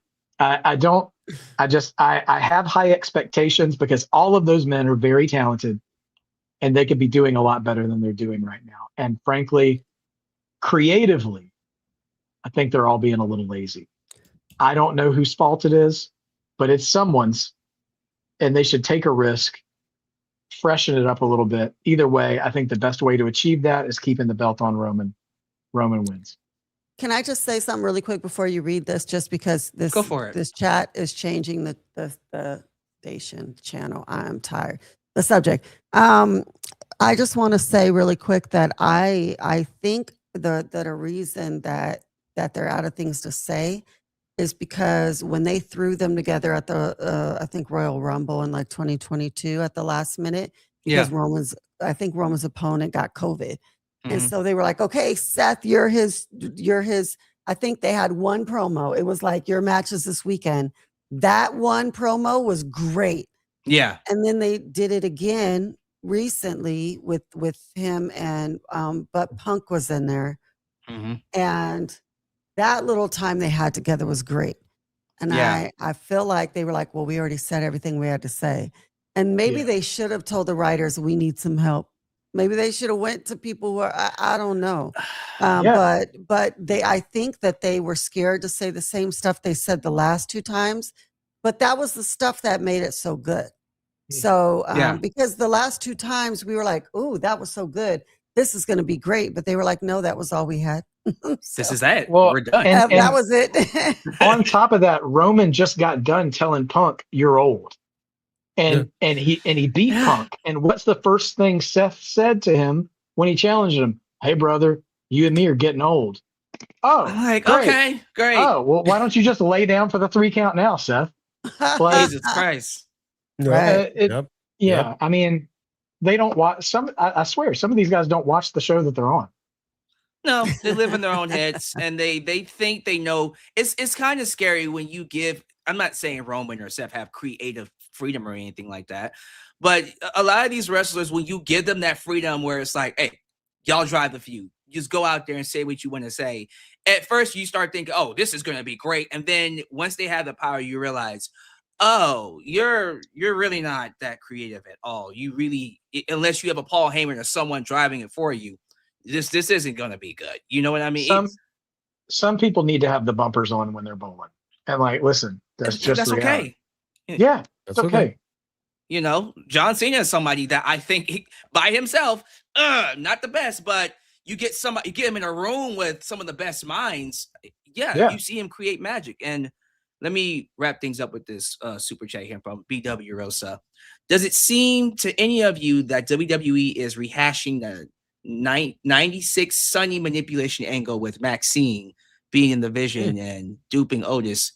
Could that be the role? I'm actually surprised that the Vision is not on this show, because I swear to God, I would have thought the Vision and Alpha Academy would have been an easy tag match to do. They decided, once they dog walked Alpha Academy on Monday, I was like, well, they ain't gonna be on this show. Jeez, nope. Like that was couldn't have saved that for SummerSlam. Jesus Christ. No. But you know what? I guess maybe that's what they want to do with Maxine, make her the Sunny 90. I mean, she's not doing a bad job as a manager. I don't mind her being manager. I will say she cut a promo on Monday that had me like yelling at the screen. She was trashing all the fans in LA. She said, you can't handle this, division because you're all brokies. And I'm like, they ain't broke if they were able to afford to come to the show, Maxine. You got to watch your insults. Especially in LA. You ain't Yeah, lying. right. Especially at Intuit. the Dome. prices. You ain't lying. Know the audience, girl. Know the audience. The reason maybe Roman is getting the bloodline story again is this may be his last real run at the top of the company. Then Oba takes the reins. You would think this is just to roll out the red carpet for Oba to be the man. I think what they want to do, right? You would think. If He's Oba definitely collects passing it to Oba. If Oba collects Brock's head and then Roman's head, like just give him his Hall of Fame ring now. Right. That's quite a red carpet. Oh my goodness. Yeah. I would think that's what they want to do. Otherwise, what are we doing with them? Like, exactly. Especially if he ends Brock retires and he ends Brock's career and then goes on to beat Roman. Like, forget about it. Like he's made. He's that guy now. Yeah. Move over, Cody. We have a new QB1. Seriously. Right. And you know what, ladies and gentlemen, as much as I would like to keep this going, it is literally past midnight. So we're going to have to wrap this up. Thank you all so much for joining us. No, don't run it back. I mean, wrap it up. Yeah. Sorry. Wrap it up, not run it back. Thank you all so much for joining me. Big audience, even though it's late, it's 300 people watching us strong. And so we appreciate all of you tuning into us. So to all the new people, check out these amazing people as they do their live streams and reactions throughout the week. Matter of fact, Mark by Wrestling, tell them where to find you, my friend. Yes, please join me in Mark by Wrestling. I'm also on Instagram and TikTok, Mark by Wrestling, obviously. I'm still trying to build my hours so I can open up super chats on my channel. Hey. So every sub and every like is means the world to me. I have a lot of guest hosts on my channel. My wife and I do wrestling trivia. We've gone through the golden era, new generation era. We're in the middle of the attitude era right now. My brother and I do a retro series called Mount Rushmore Matches, where we recommend, and I even create playlists for you guys to watch of historical matches from certain people that you might have heard of their kids. For example, Brian Pillman was the last one we did, Lexus's King's dad. Anyway, so we do that. I go live for NXT every week without fail. I'll be live this weekend too for SummerSlam. And on the big show weeks, I tend to do Raw and SmackDown too. But always NXT. We have a good time every Tuesday night. So if you ever want to know what you're missing with NXT, come sit with us, even if you're not watching it. And we can always catch you up on what's going on. And A and B, tell them where to find you guys at. Well, generally speaking, I will tell you, you will see us each and every week, Monday Night Raw, Wednesday Night Dynamite, TNA, for Thursday, Friday Night SmackDown, the big PLE, Saturday Night's Main Event. Now, we're in the middle of a move, so you don't see what's going on here. You see this lovely set, but what we see before us is a whole bunch of boxes. Trying to build a clubhouse. Judgment Day Clubhouse. we are in the middle of a move, so we are not doing our normal Wednesday night and Thursday night right now. We're going to be going into a new space. We're going to be creating a new set, so it's going to see a little redesign. So that'll be coming very soon. But typically, that's where you will find us on social media. And once again, I want to thank just Alyx for allowing us to come onto his show, hosting this fantastic predictions. I want to thank Mark by Wrestling for just being the wrestling historian that he is. The man has a mind like a steel trap, and he knows more about professional wrestling than anybody alive today. Fight me if you want to. That's just a fact. And we also review movies and shows. So you can also check out A&B Convos Reacts, which is our newest channel. So you could, we just dropped, what did we drop today? Supergirl's review. Supergirl, yeah. So yeah, you could check that out. And before you guys go, quick shout out to the international champ who wants you guys to know anytime A&V, don't worry, my man, I will win one of y'all's titles on y'all channel. Come on over. Noel Jimenez, we call him the ruler. And of course, he will be defending his belt against the kiss-stealing, willing-dealing son of a gun, the ultimate man, 3 Diglets, who unfortunately could not meet us tonight, but he will be live this weekend. It's going to be quite the weekend. I hope both of them show up on both of our channels because that's going to be wild. So, guys, don't miss any of this stuff. And, of course, this weekend, come back here for your SummerSlam Night 1 and Night 2 reviews. This is the whole package. I hope you check us all out. Description has all the links. Thank you all so much for being here. And of course, as you follow out, do all the YouTube things, like the video, subscribe, click the bell, catch all our content when it comes out. This is Just Alyx, Marked by Wrestling, and A&B Convo signing out right here. And Alyx is the place that is, was, and forever will be a safe space for wrestling fans like you. Deuces. When you're in my